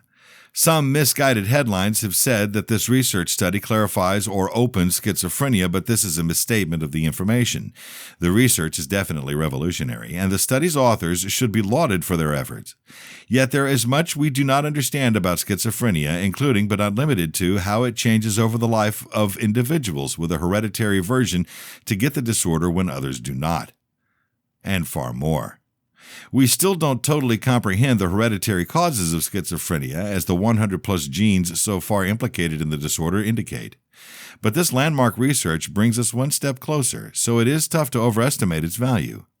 The research study does not mean that culture has no role in schizophrenia. Most estimates suggest that schizophrenia is all about 90% hereditable, but that does not mean that you may think it does. Most people think this means that 90% of schizophrenia cases are because of genes, or that 90% of schizophrenia-related habits are genetic. Instead, it means that 90% of the variation in the phenotype, the external manifesting of schizophrenia, because of genetic aspects. This means that schizophrenia has strong genetic underpinnings, but by no means suggests that the impartment of culture does not matter. Previous research has shown that schizophrenia manifests in a different way in different cultures. For example, societies with strong spiritual beliefs tend to produce more spiritual auditory hallucinations. Likewise, the environment can affect the intensity of schizophrenia. Clearly, quality treatment improves results, but so too do a supportive environment, liberty from discrimination, appropriate employment, and a civilization that does not stigmatize mental illness. Schizophrenia could be highly genetic, but it is certainly not the same in each of its victims. And the way we deal with people with schizophrenia can exceptionally affect their capability to lead happy lives.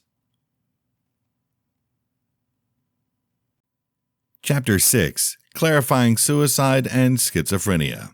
Sunlight is positively, if counterintuitively, linked to an increased risk of suicide. While insufficient sun triggers vitamin D shortage, an element newly linked to schizophrenia. Suicides peak in May and June in the Northern Hemisphere and in November and December in the Southern Hemisphere. Undoubtedly, the risk increases between 8 and 50% in each of the 20 nations surveyed between Dimitrios Trikopoulos, MD, a teacher of public health at the Harvard School of Public Health. My suspicion is that sunlight impacts the suicide risk through hormonal factors like melatonin, says Trikopoulos. Melatonin is suppressed by sunlight and is known to play a role in state of mind regulation. The body hormones cortisol, serotonin, and tryptophan could be impacted by sunshine as well. There is also a seasonal pattern in the births of schizophrenics. Studies confirm a 10% boost in these births in the Northern Hemisphere between February and April. This pattern, combined with findings that children of dark-skinned immigrants to northern nations have high rates of schizophrenia, led scientists to assume scarcity of sunshine as a possible factor in the health problem. Ultraviolet rays help the body manufacture vitamin D, and low prenatal levels of this vitamin modify key genes in nerve development in rats' brains. Those disruptions are also found in the brains of schizophrenics, according to John McGrath, Ph.D., Director of the Queensland Centre for Schizophrenia Research Study in Brisbane, Australia. McGrath, who has been studying vitamin D for years, presented his latest discoveries to the International Society for Developmental Neuroscience. McGrath's work was at first called eccentric, but it fit together perfectly with migrant research studies indicating high rates of schizophrenia amongst second-generation immigrants. It takes dark-skinned people longer to produce vitamin D, so they're at a drawback when deprived of sunshine. When I saw how common low vitamin D was in dark-skinned immigrants to cold climates, it appeared to be a theory of every little thing, says McGrath. Chapter 7. Schizophrenia and Growth. Workout helps muscles broaden, and it can help your brain grow too. New research validates that doing aerobic exercise for 30 minutes 3 times a week can expand the hippocampus, a part of the brain that regulates feeling and memory. Yet particularly exciting is the discovery that substantial hippocampal growth takes place not only in healthy participants but also in those with schizophrenia. Scientists have long known that schizophrenics have smaller hippocampuses and actually believed that schizophrenics might have a decreased capability for neurogenesis, or brain growth. However, in a current German research study, schizophrenics revealed practically as much hippocampal development as the healthy controls, with enhanced short-term memory abilities to match. So doctors treating schizophrenia may have some added guidance to give their patients. Work up a sweat to enhance your working memory. Tried and true. Exercise could be a new way to help schizophrenics, but some treatments have been getting the job done for several years. Antipsychotic medications relieve hallucinations, delusions, and incoherence. Rehab helps schizophrenics cultivate communication and social skills and acquire and keep jobs. Psychotherapy can help patients identify climaxive signs. It also helps schizophrenics learn to cope with stress and comprehend themselves and their disorder. Support systems are a good choice for linking both schizophrenics and their families with others facing the same challenges. The support of the groups provides info, advocacy, and a much-needed sense of community. Chapter 8. Children at Risk of Schizophrenia or Bipolar Illness. Schizophrenia and bipolar illness run in families. Kids who have a parent or a caretaker with either of these conditions are at a significantly higher risk of developing that disorder in children without such a family history. Schizophrenia and bipolar disorder, through different, can share certain signs such as misconceptions. Neurocognitive deficits are core features of both illness and contribute substantially to illness-related disability. There is also an overlap in some of the genes that increase the risk of these disorders. A range of genes and ecological conditions may increase the risk of developing these illnesses. There is a strong proof that some of the conditions that incline an individual to schizophrenia occur throughout fetal development, and schizophrenia is now mostly considered to be a neurodevelopmental disorder. Nicolene Hemiger and associates analyzed the question of whether young kids who have a caretaker with either schizophrenia or bipolar disorder show differences in cognitive function when compared to kids without such a family history. Their work was released last year in JAMA Psychiatry. The research study occurred in Denmark and taken a look at 514 kids at 7 years of age. 197 were at familial risk for schizophrenia, 118 were familial risk for bipolar disorder, and 199 were controls matched with the schizophrenia risk group for age, sex, and the town where they lived. A neuropsychological test battery was administered to each child and scored by people who were uninformed of the risk status of the children. The results were clear. Kids at familial risk for schizophrenia showed a reduced function in several cognitive areas, while those in danger for bipolar disorder did not vary from the control group. Processing speed and working memory were the cognitive domains most reduced in those inclined to schizophrenia. Having said that, other spheres of cognitive function also showed considerable deficits, including but not limited to executive and visuospatial function, and declarative memory and attentional disabilities. These results suggest that the underlying causes of schizophrenia are already affecting brain function in kids. This doesn't appear the case for kids at high risk or bipolar disorder, at least not at the age of the individuals in the research study. This work has implications for treatment. The brains of kids are actively growing and are more responsive to interventions than the brains of adults, referred to as plasticity. It is possible that academic and psychotherapeutic approaches targeted at enhancing cognitive function in kids in danger for schizophrenia could postpone the beginning of symptoms and maybe lessen the severity of this illness. Schizophrenia is a disastrous set of diseases, both for patients and their families. It will be very important to determine if early psychosocial interventions are effective in moistening the adverse results of these diseases. Chapter 9. The numbers are accurate. Some news about mandatory treatment for the psychologically ill crossed my feed today, and I really wondered about California since I have a mental disorder and I live in this state. What I found, though, made the subject of AOT look like child's play. In 2014, there were 317,000 adults living with schizophrenia in the state of California. 40% of people with schizophrenia attempt suicide at least once in their life. 15% will be successful. That is 47,550 people. In the state of California alone, 47,550 people will die at the hands of this illness. Just under 3,000 people died in the September 11th attacks in 2001. 3,000 people. Look at the numbers. Schizophrenia will kill 15 times as many. That is not a case of it may kill some people if there's an outlandish situation like a terrorist attack. 15% of the ones with schizophrenia have passed away at the hands of the health problem. 15% of those with schizophrenia do die at the hands of the disease. 15% of the ones with schizophrenia will die at the hands of the disease. Conspiracy theories aside, if there was a known terrorist danger to the American people, and if we understood it would happen before it did with enough time to stop it, would we? Would we save our American people, or would we just watch them die on TV? When this thought entered my mind, I thought, well, yeah, we would absolutely save their lives, but we would not. We would not save lives of our people. We would watch them die on television. Do you know how I know that? Since people in this country with schizophrenia are American people, we are residents of this nation. We have jobs in high-rise structures, and even if we do not, that is most likely simply because the health problem is taking its toll, simply because rather than the white home making the call to save lives from the terrorist attack, we're watching it on television. You see, this nation knows our own people are going to die. We just don't care. This has been Schizophrenia, Grasping the Infernal Frustrations of a Mind Filled with Hallucinations and Delusions, written by Dwayne Winstons, narrated by Rick Cheddar. Production copyright by Dwayne Winstons.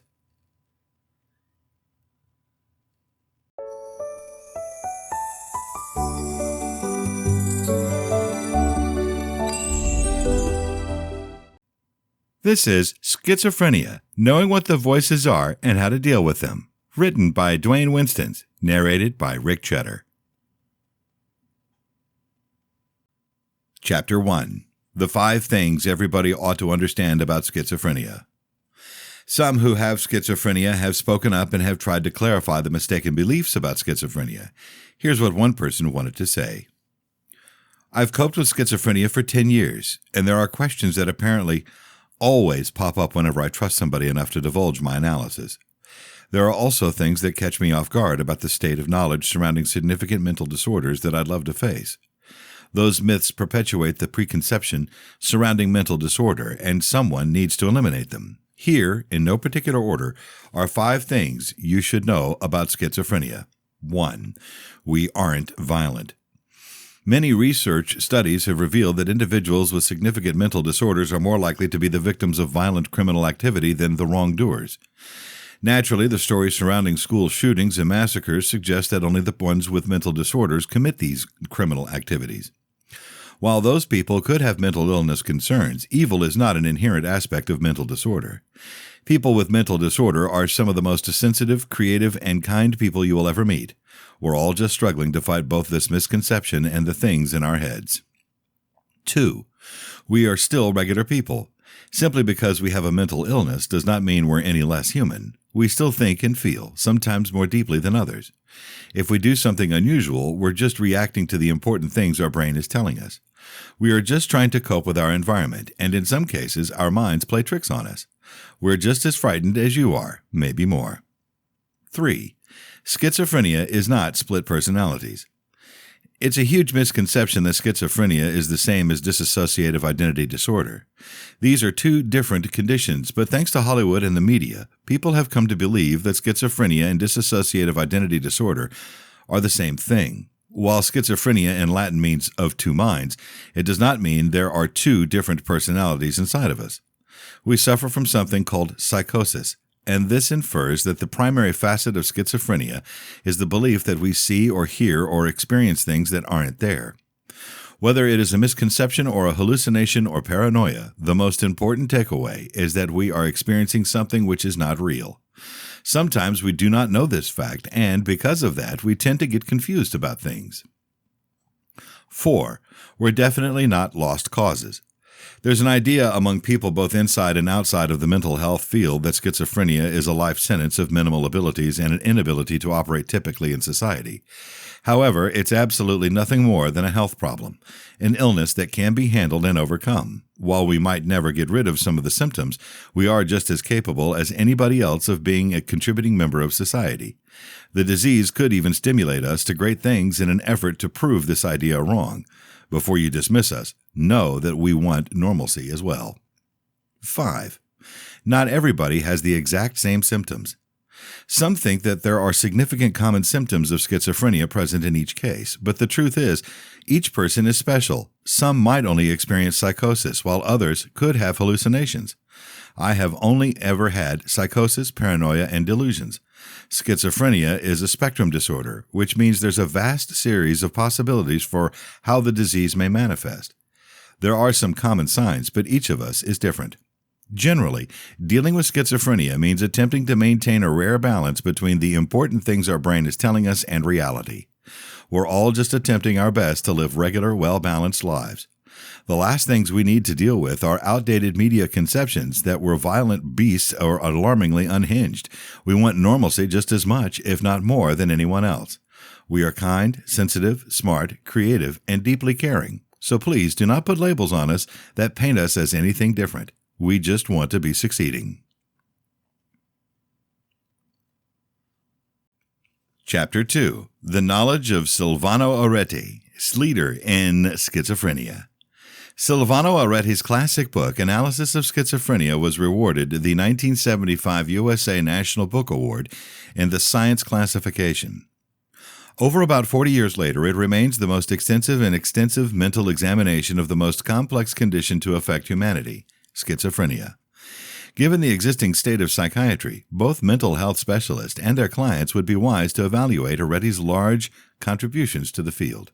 In the custom of other pioneering Italian psychiatrists like Gaetano Bendetti, Areti kept throughout his profession chief interest in understanding the issue of schizophrenia.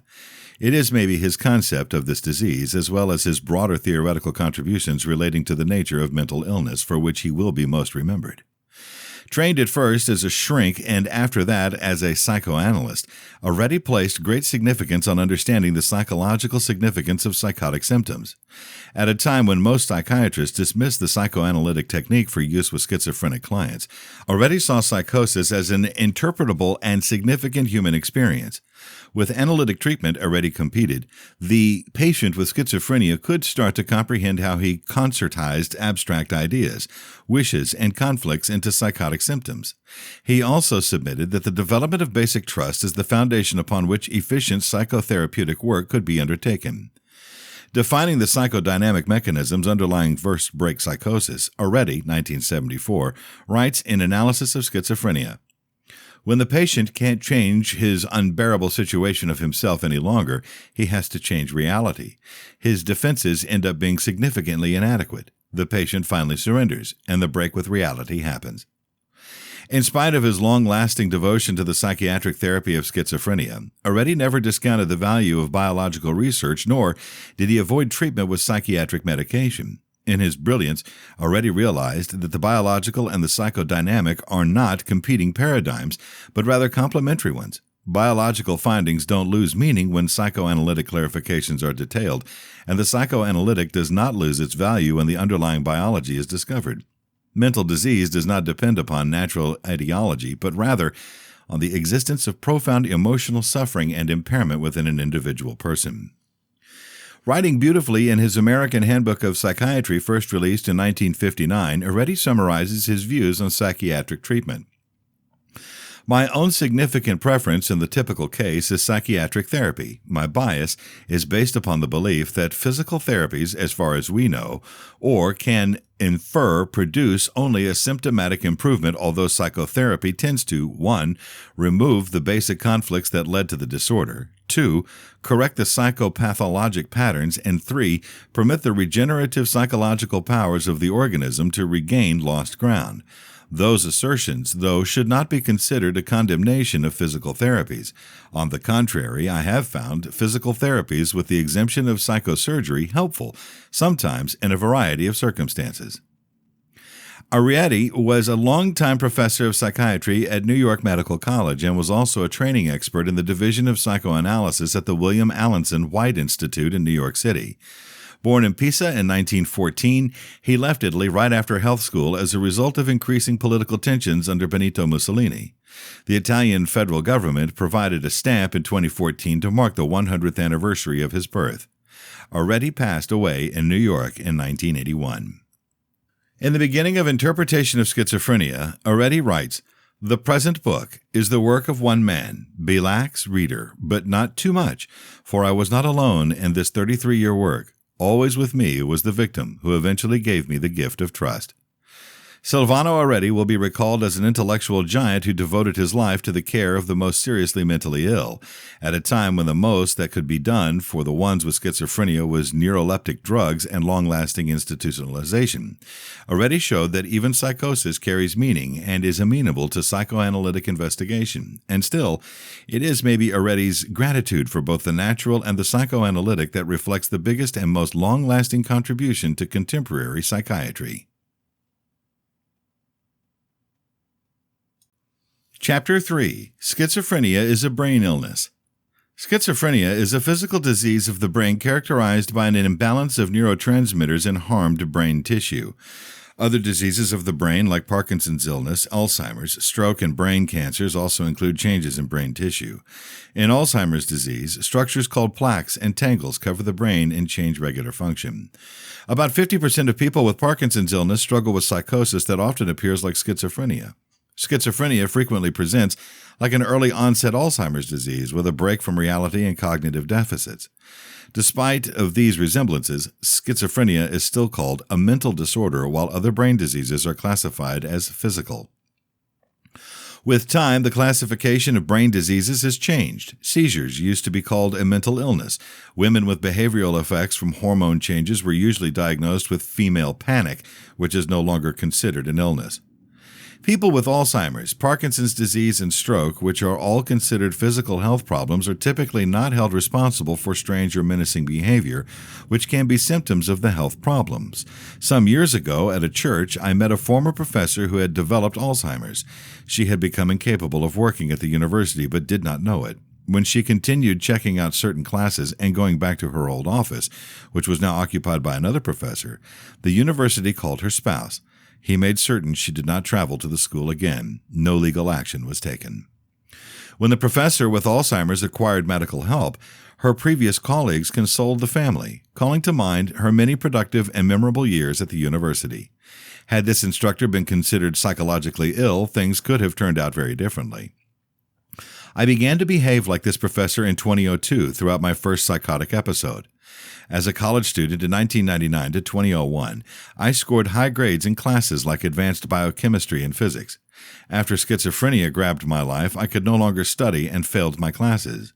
Uninformed that I was absolutely disabled, I hid in university campus libraries and lounges, believing I was unconditionally welcome there. Ultimately, even while filthy and hallucinating, I hold on to my belief that the university was proud of me. I remembered who I used to be, the scientist, the violinist, and the honor student. Like the professor, I could not acknowledge or accept that anything had changed. For 3 years, I lived a horrible life, eating food from trash bins, hiding on school in lounges and bathrooms, and relying on public toilets for my personal health. After 3.5 years, homeless, although I was filthy, I was still a routine on the university school, spending much of my time in libraries and lounges. Finally, Los Angeles law enforcement officer picked me up on the university school and threw me in jail. My criminal activity? Trespassing on the school of a university where I had once been an honor student. I was acting like the professor. If I had been identified with Alzheimer's, I would have been treated with compassion and I would not have been brought to prison. Trained health staff would have worked with my friends and family to discuss and implement the best treatment alternative for my highest level of healing. But legal guidelines prevented me from being picked up and motivated to start seriously necessary medical treatment for my schizophrenia. Unless I was a danger to myself or others, cops left me on the street due to protocol. I had to become seriously ill before I was finally forced to obtain help. In my case, I suffered for a period of 4 years before being gotten for examination. After I had become badly handicapped in my illness, I demanded separation from all friends and family. When I was evaluated, my condition had weakened. I had been hearing voices every day at all times and sleeping in a churchyard every night for 13 months. In Parkinson's disease, Alzheimer's disease, and other illnesses of the brain, early interference is considered essential. Early intervention is also important in schizophrenia. However, lots of people suffer for years while the disease advances before they're ill enough to receive examination without authorization. When schizophrenia is described as a mental disorder, it might imply that peculiar habits are a choice and not always a physical issue that requires treatment. This perpetuates the social preconception of schizophrenia. Thankfully, antipsychotics considerably improved my quality of life and enabled me to work and study again. Like a patient with Parkinson's psychosis, I could not control my behavior till I began taking antipsychotics, but treatment offered healing and hope. It is my dream that sooner or later, people referred to as mentally ill will be revealed the understanding and empathy that's offered to individuals with all other diseases of the brain. Schizophrenia is a brain illness. Individuals with schizophrenia should undergo medical treatment rather than incarceration. Early interference in schizophrenia is key to attain the highest level of recovery. Chapter 4. Schizophrenia and vitamin D levels in pregnancy.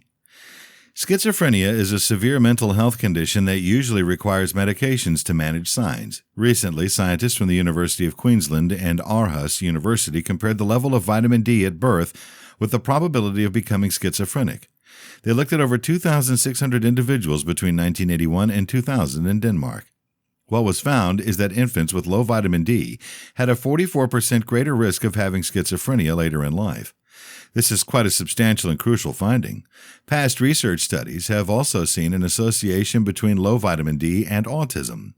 Vitamin D is a neurosteroid that's an important particle for many functions in the body. While we are unsure, it is possible that vitamin D helps lower inflammation in the brain. Apart from this, vitamin D can help switch on and off the genes that are related to building healthy nerve cells. Finally, it has been revealed that appropriate vitamin D at the time of pregnancy helps modify the brain's capability to make and use dopamine. This might be a key to the brain's risk at that seminal age for the later development of schizophrenia. What we really need to draw from this research study is that although there are many contributing aspects to schizophrenia, one possible way to help stop it is to make sure each pregnant mother has appropriate levels of vitamin D. She can do this by getting extra sun and also by taking a vitamin D supplement. Also, pediatricians may want to search for low vitamin D levels in families with a history of schizophrenia and, if needed, add vitamin D to the diet of newborns. Chapter 5. Schizophrenia and Creativeness. Some highly creative people have struggled with schizophrenia, including Syd Barrett, 1946 to 2006, the early driving force behind the rock band Pink Floyd; John Nash, born 1928, the dad of game theory; and Václav Nijinsky, 1889 to 1950, the famous choreographer and dancer. The cases of Barrett, Nash, and Nijinsky are exceptional, and the majority of people with schizophrenia are intensely disabled by the disorder. Even highly creative, the ones with schizophrenia, such as Barrett, Nash, and Nijinsky, have a tendency to be at their most creative not throughout the active stages of the disorder, but before its start and at the time of later phases of remission.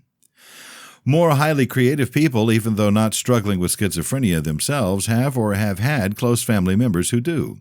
That was, for example, the case for the physicist Albert Einstein. His son had schizophrenia. The thinker Bertrand Russell, also his son, and the novelist James Joyce, his daughter. This is not likely to be basic coincidence, and a number of research studies have suggested that the family members of people with schizophrenia do indeed benefit from above-average creative intelligence. According to one theory, both individuals with schizophrenia and their non-schizophrenic relatives lack lateralization of function in the brain. While this tends to be a downside for the former, it tends to be an advantage for the latter, who get in creativity from increased use of the right hemisphere and thus from increased communication between the right and left hemispheres. This increased communication between the right and left hemispheres also happens to be the ones with schizophrenia, but their thought and language processes tend to be too disordered for them to make creative use of it. Schizophrenia influences about 1% of the population. The idea that the genes that predispose to schizophrenia also predispose to creative skill, and thus give an adaptive or evolutionary benefit, might help to explain why such a debilitating illness remains so typical. As the philosopher Aristotle put it more than 2,400 years ago, there was never a genius without a tincture of madness. Chapter 6. Can psychiatric therapy help for schizophrenia? Since the birth of psychiatric therapy with Freud, most therapists have stayed away from treating patients with schizophrenia. Freud's original conceptualization of the illness was as a conceited neurosis. He considered the schizophrenic unable to develop a transfer reaction and therefore as unanalyzable. Nonetheless, he really believed that future adjustments to analytic technique could render schizophrenia accessible to psychological therapy. In lots of ways, Freud's original conceptualization of the disease represents the general avoidance amongst psychotherapists when it comes to treating schizophrenia, with few exceptions, like Harry Stack Sullivan and Silvano Aretti.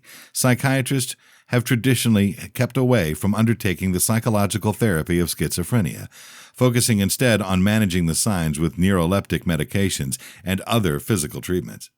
Still, recent research has demonstrated that a psychotherapy-focused treatment of schizophrenia in combination with low doses of antipsychotic medication is superior to the standard medication-driven treatment, Kane et al., 2016.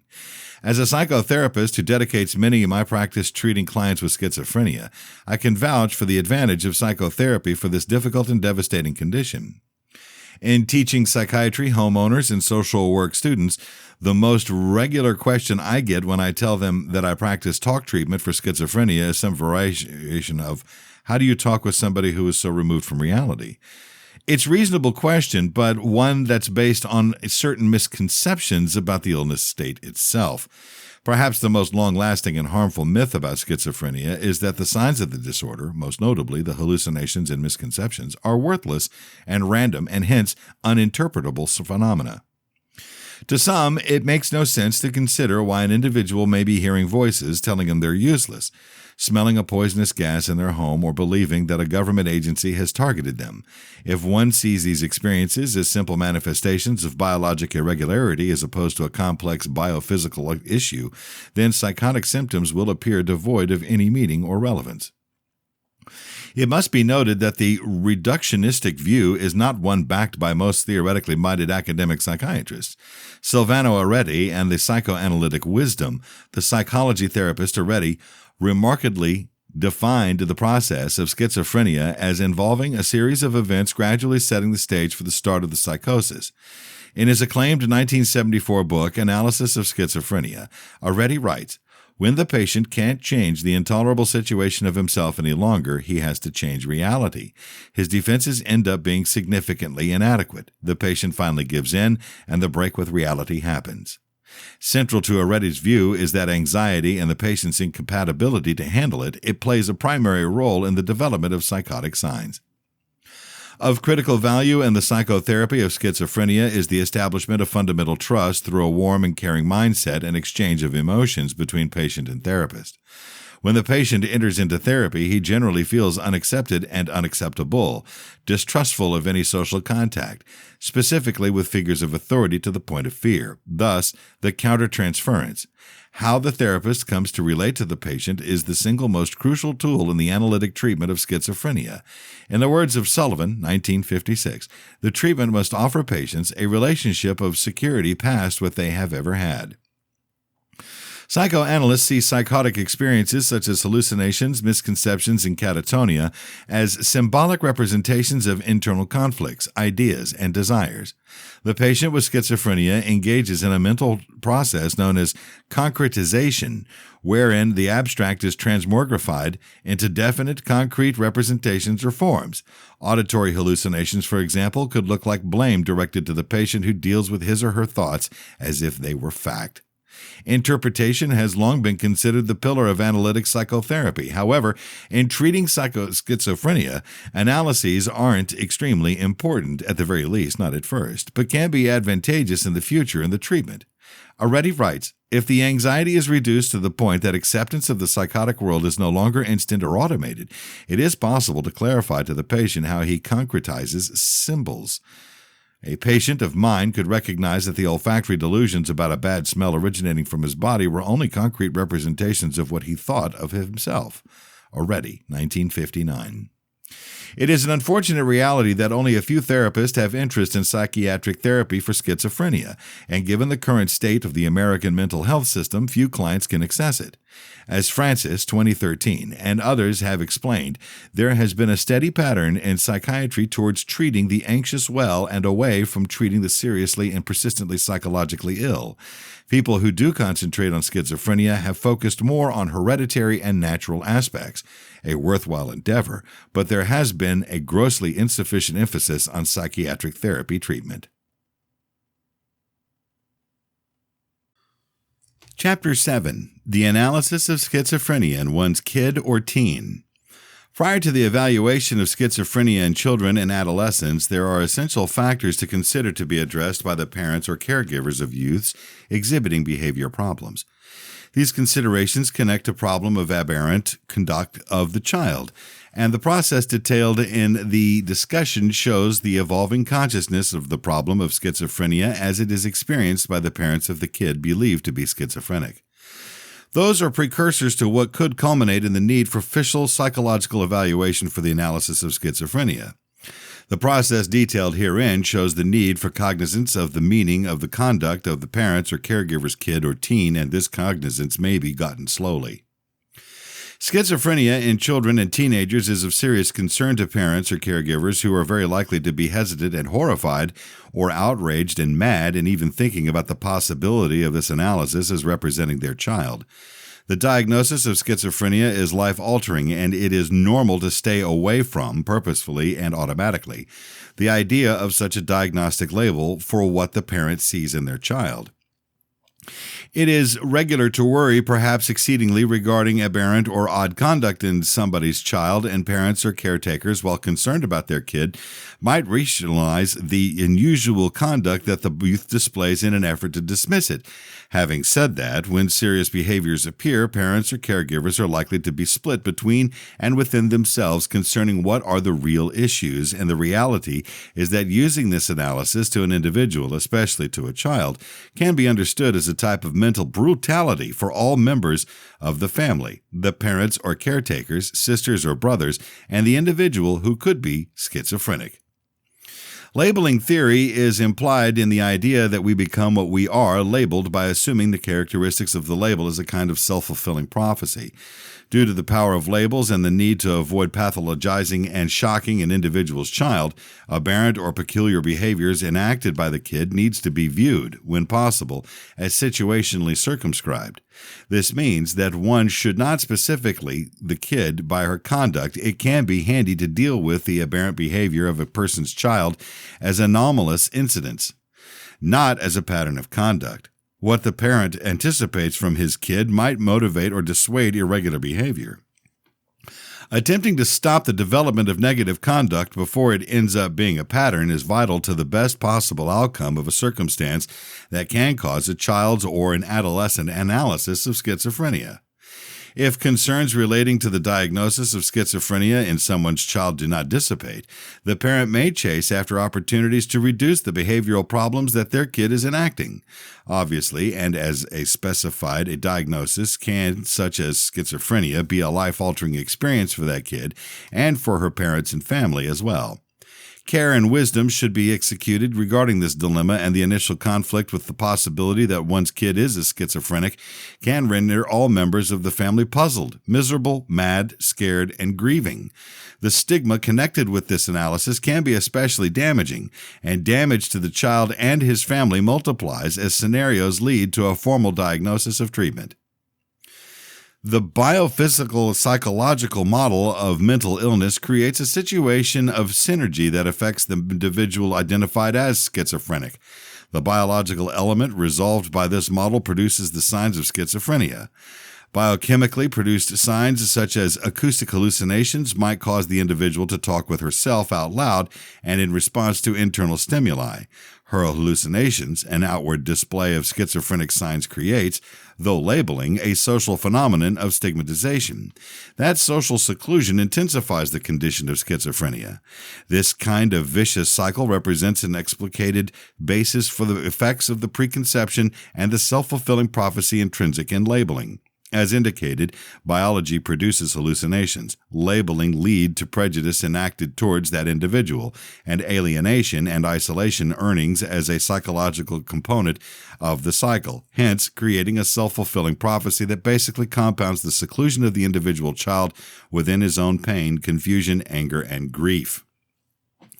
Signs of schizophrenia generally include both positive and negative signs. Favorable signs can be understood to represent symptoms that contribute to the discussion of the identified individual, and negative symptoms include symptoms that are deducted from the presentation of that individual. Positive symptoms include hallucinations, misconceptions, and an official thought disorder, including rapid or pressured speech. Negative symptoms include flat affect or diminished emotional expression, poor health, a lack of motivation, and poverty of speech. Although the adult signs of schizophrenia are rather similar to those of kids and teenagers, there do exist some distinctions.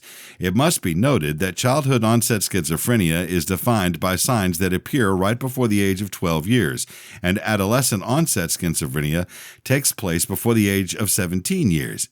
Early habits expressed by kids that can be precursors to schizophrenia might include the following: holdups in language development, late crawling and walking, odd or stereotyped habits while rocking.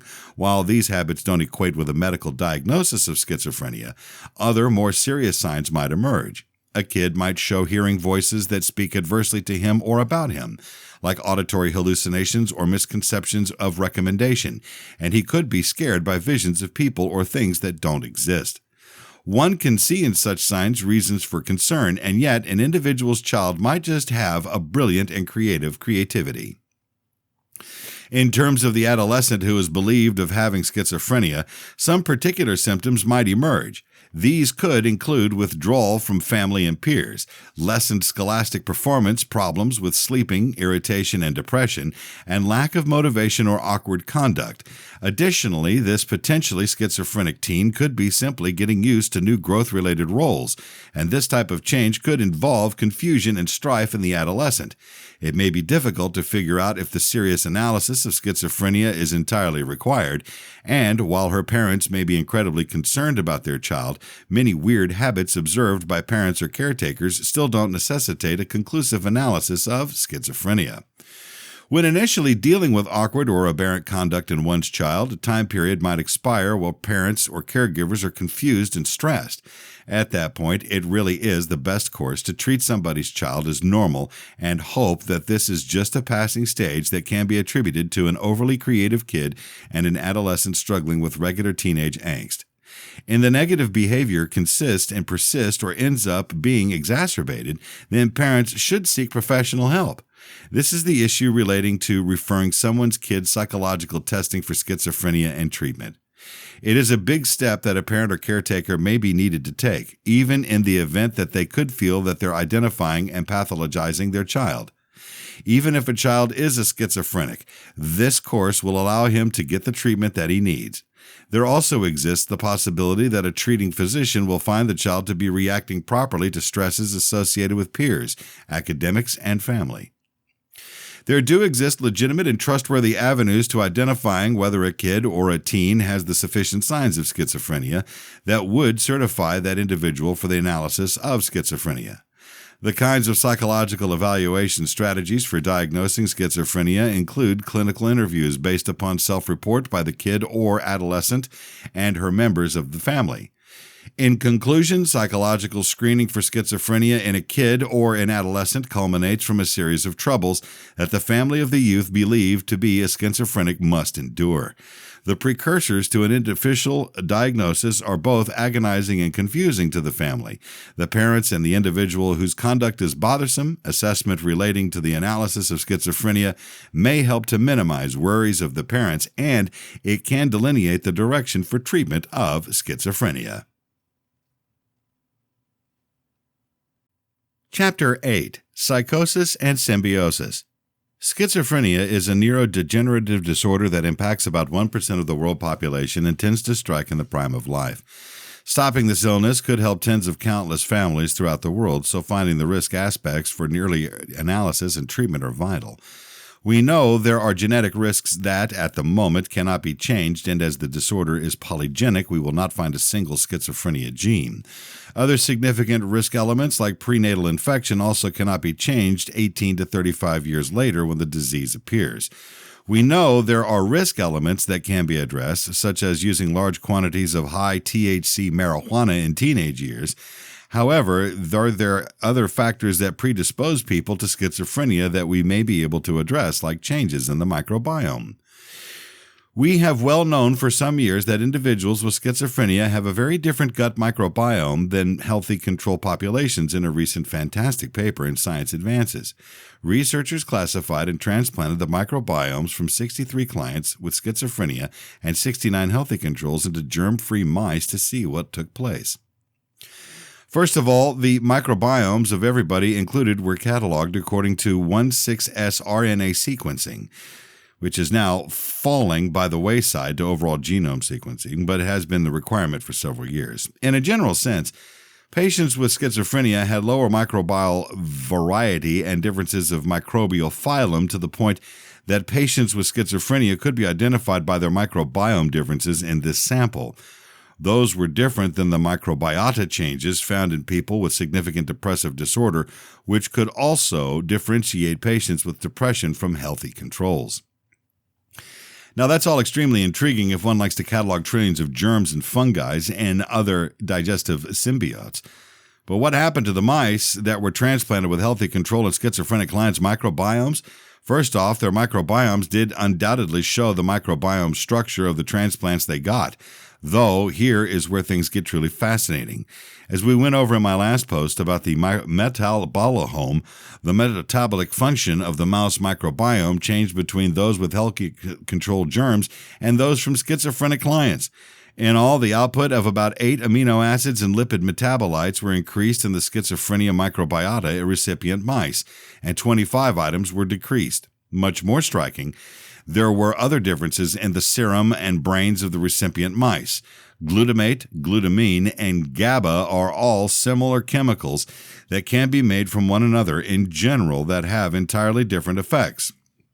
Glutamate tends to turn things on, although GABA tends to quiet things down and turn them off. Those mice that received the transplants from schizophrenic patients had higher levels of glutamine in the serum and hippocampus, decreased glutamate in the hippocampus, and increased GABA in the hippocampus. These distinctions were localized in areas of the brain particularly rich in glutamate and its metabolites, meaning the other cell of the brain and the hippocampus. This indicates that a transplant of a different microbiome led to different GABA-glutamate-glutamine neurotransmission in mouse brains. Corresponding human brain parts belong to memory, neuron repair work, and executive performance, all considerably impacted in schizophrenia. In addition, the schizophrenia microbiome recipient mice had different behaviors than the healthy control mice, with exaggerated startle response and increased activity. What does all this mean? Well, we truly don't know much anything yet. This research turns out in people, it is possible that the interventions involving the microbiome could attenuate severe symptoms and even improve the long-lasting diagnosis in folks with schizophrenia. Prescription antibiotics, microbial transplants, dietary changes, probiotics, prebiotics, and metabolic treatments, meaning feeding people the end products of microbial metabolism, like butyrate, are all possible study variables. Decades ago, Kurt Dohan proposed that antipsychotic medications worked in part by altering the gut microbiome. Now we know that many medications besides prescription antibiotics affect the gut microbiome. As usual, we've discovered a lot more questions than answers, but these questions lead in new and exciting directions, which I hope lead us to better ways to prevent and treat destructive, significant mental illness. Chapter 9. The Genes of Schizophrenia.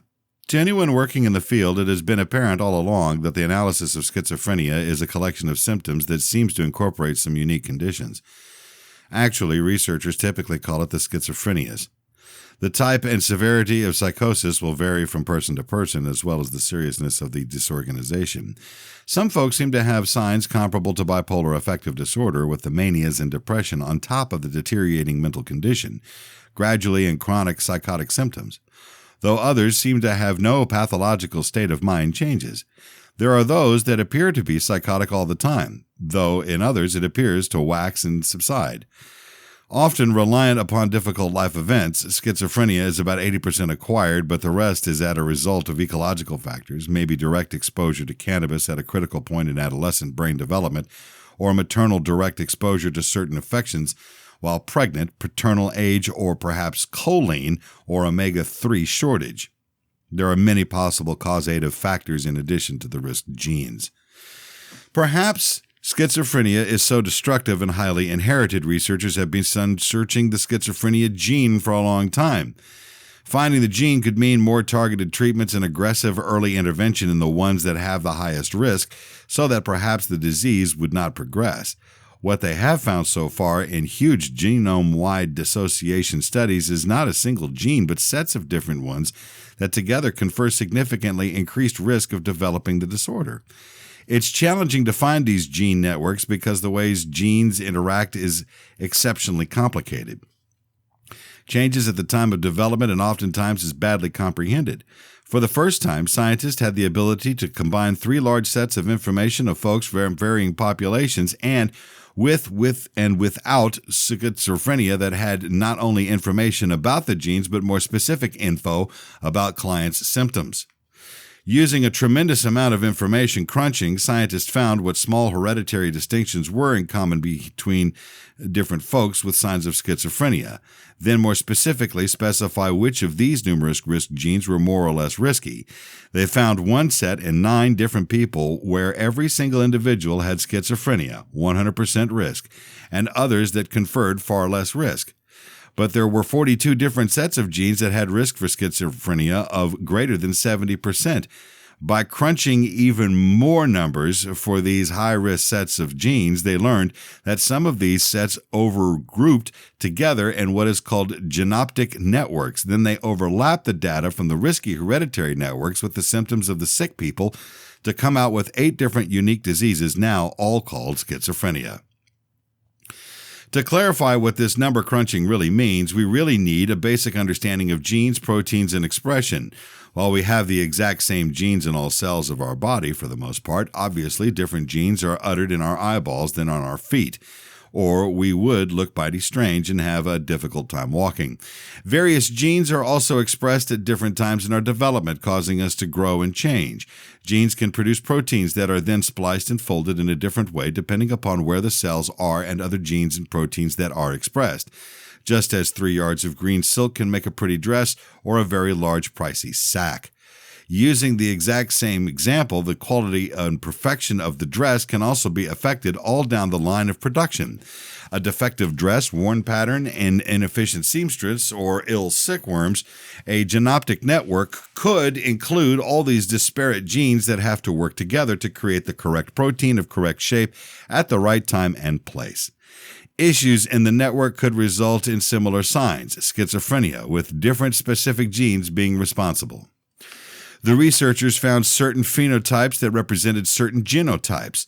An example could be this: severe progressive disease with continuous hallucinations, poor organization, and delusions, such as mind reading or thoughts being placed in the brain, corresponded to certain gene sets, although blunted emotional response, messy speech, and thought and fear without hallucinations corresponded to other gene sets. Some of these signs, such as hallucinations, are known as positive signs, as they are added, contrasted with normal human experience, though other symptoms like social withdrawal or blunted emotional reaction are referred to as negative symptoms. The seriousness and progression of the illness also differed amongst the sets, from very severe process to moderate to mild. The last conditions of schizophrenia included extreme process positive and negative positive and negative and negative and negative positive, serious process positive, moderate process disorganized negative, moderate process positive and negative, and moderate process continuous positive. While not an especially exciting classification, just being able to find these genes and link them to clusters of disease is a fantastic feat. It means we can examine how helpful antipsychotic medication is for somebody impacted with a certain type to use it in those where it is likely to be helpful, and keep from using it where it would do more harm than good. We could work out novel pharmaceuticals based upon the actual psychogenic defects predicted by the genes. We could see which gene clusters schizophrenia seems to be related to high levels of marijuana use or relate to issues with cerebral inhibition, which might be repaired by choline supplementation. If this research applies on re-examination, we could be taking the primary steps to separating the pathology of a major psychiatric disorder as transmittable illness medical professionals did 150 years ago with the development of germ theory. Chapter 10. The Interpersonal Outcome of Schizophrenia. There are three components that normally typify an individual emerging with schizophrenia: alienation, introversion, and divergent thinking. Together, these characteristics reduce the schizophrenic person's capability for working out profundity in social circumstances. Alienation. People with emerging schizophrenia are normally socially impaired and isolated, as stated by Burns, 2006. Pre-morbid growth and social disabilities have been well documented in adult schizophrenia. Individuals with schizophrenia have a tendency to be undesirable and uninvolved in main and secondary school, and they have also may be more introverted than their peers. The mentally ill are potentially the most pushed away members of our society. Research suggests that social isolation, e.g., limited social interaction with other children, and poor or interrupted social relations at the time of youth, teenager, and early adult years appear to increase a person's risk for future development of schizophrenia spectrum conditions. It is rather possible that social seclusion is causally implicated in the presentation of schizophrenia, rather than simply being correlated with the psychosis as a different characteristic. It's clear that social seclusion is a consequence of schizophrenia. Introversion could also accompany psychosis, and it too may be inexorably intertwined with alienation and psychosis. Divergent thinking has been noted to be detailed of people that might be more self-involved, at the very least, concerning their thinking procedures. Jung noted that introverts solve their problems in their own minds, as opposed to extroverts who count on the external world and interaction with others in solving problems. As mentioned by Rugu, 2013, one is primarily reclusive if his interest and attention typically turn inward to his own thoughts and feelings. If his interest and attention are normally directed outside, toward other individuals and external stimuli, he's predominantly extroverted. Plainly, however, there exists a continuum between introversion and extroversion, with most individuals falling between the two extremes. Nevertheless, most schizophrenics are probably more introverted than they are extroverted, and the social isolation that may accompany their introversion may be extreme. Divergent thinking. In previous articles, this writer has suggested that schizophrenic people have a tendency to be divergent thinkers. Divergent thinking has been noted to depend on perceiving more details in the mental and in the material worlds than what may show up from what could be called dogmatic thinking, and it must be comprehended that there exist worlds that are made up by the material and the non-material. While individuals with schizophrenia may be more imaginative than non-mentally ill individuals, the creativeness implied in their thought procedures may not be efficient in a favorable sense, specifically because they could lack the quality of convergent thinking, involving analytic reasoning and logic. Schizophrenics may have more specifics at their disposal with which to construct their worldviews, but they might not have the ability to construct their worldviews in a significant way. Divergent thinking identifies maybe all forms of schizophrenia. It could be most clear in the paranoid schizophrenic, but the results of this kind of thinking, when the convergent thinking is lacking in the individual, can be seen in disorganized schizophrenic individuals. Divergent thinking accompanies social isolation as a result of the fact that this kind of thinking leads to unique ideas, whether these are good ideas or bad ideas, and whether these ideas are virtually relevant to problems in the material and psychological worlds. Because divergent thinking is a quality that defines schizophrenic people too, it could be said, again, that divergent thinking is a correlate of schizophrenia, and it may result in alienation. Alienation, divergent thinking, and introversion all could be joined together as causes of the psychotic presentation. In mix, these attributes permit the synergy between seclusion and introversion, compounded by the impact of divergent thinking. Maybe without the convergent thinking, which would permit solutions to issues related to social interaction. The synergy between alienation, introversion, and divergent thinking may all similarly form part of the personality of the schizophrenic person. This personality will be dysfunctional in meeting the interpersonal needs of the schizophrenic individual, due to the nature of intrapersonal self-involvement shown in alienation, introversion, and divergent thinking. Social judgment. Ultimately, it is social judgment that's jeopardized by these three attributes. The schizophrenics' necessary and vital battle to be and ameliorate the effects of stigma, a consequence of implicit social mindsets that are a reaction to the schizophrenic's hapless and unexpected nonconformity. Without social judgment, the schizophrenic could have no means of negotiating social relationships. She could be unable to comprehend how others view her, and she may lose contact with others in the material world. This loss of real-world social contact then worsens the conditions of schizophrenia. Schizophrenia can be viewed as a vicious cycle caused by alienation, introversion, and divergent thinking. Social abilities training would be an inference that may serve to help schizophrenics in dealing with preconception. That type of training may allow them to approach new acquaintances with knowledge of appropriate disclosure of their condition by others. This disclosure that may show social consequences of how their illness is seen by others. Equipped with an understanding, however limited, of the role of stigma in terms of their interactions with others, the ones with schizophrenia may be better able to engage in the material world. This has been Schizophrenia, Knowing What the Voices Are and How to Deal with Them, written by Dwayne Winstons, narrated by Rick Cheddar. Production copyright by Dwayne Winstons.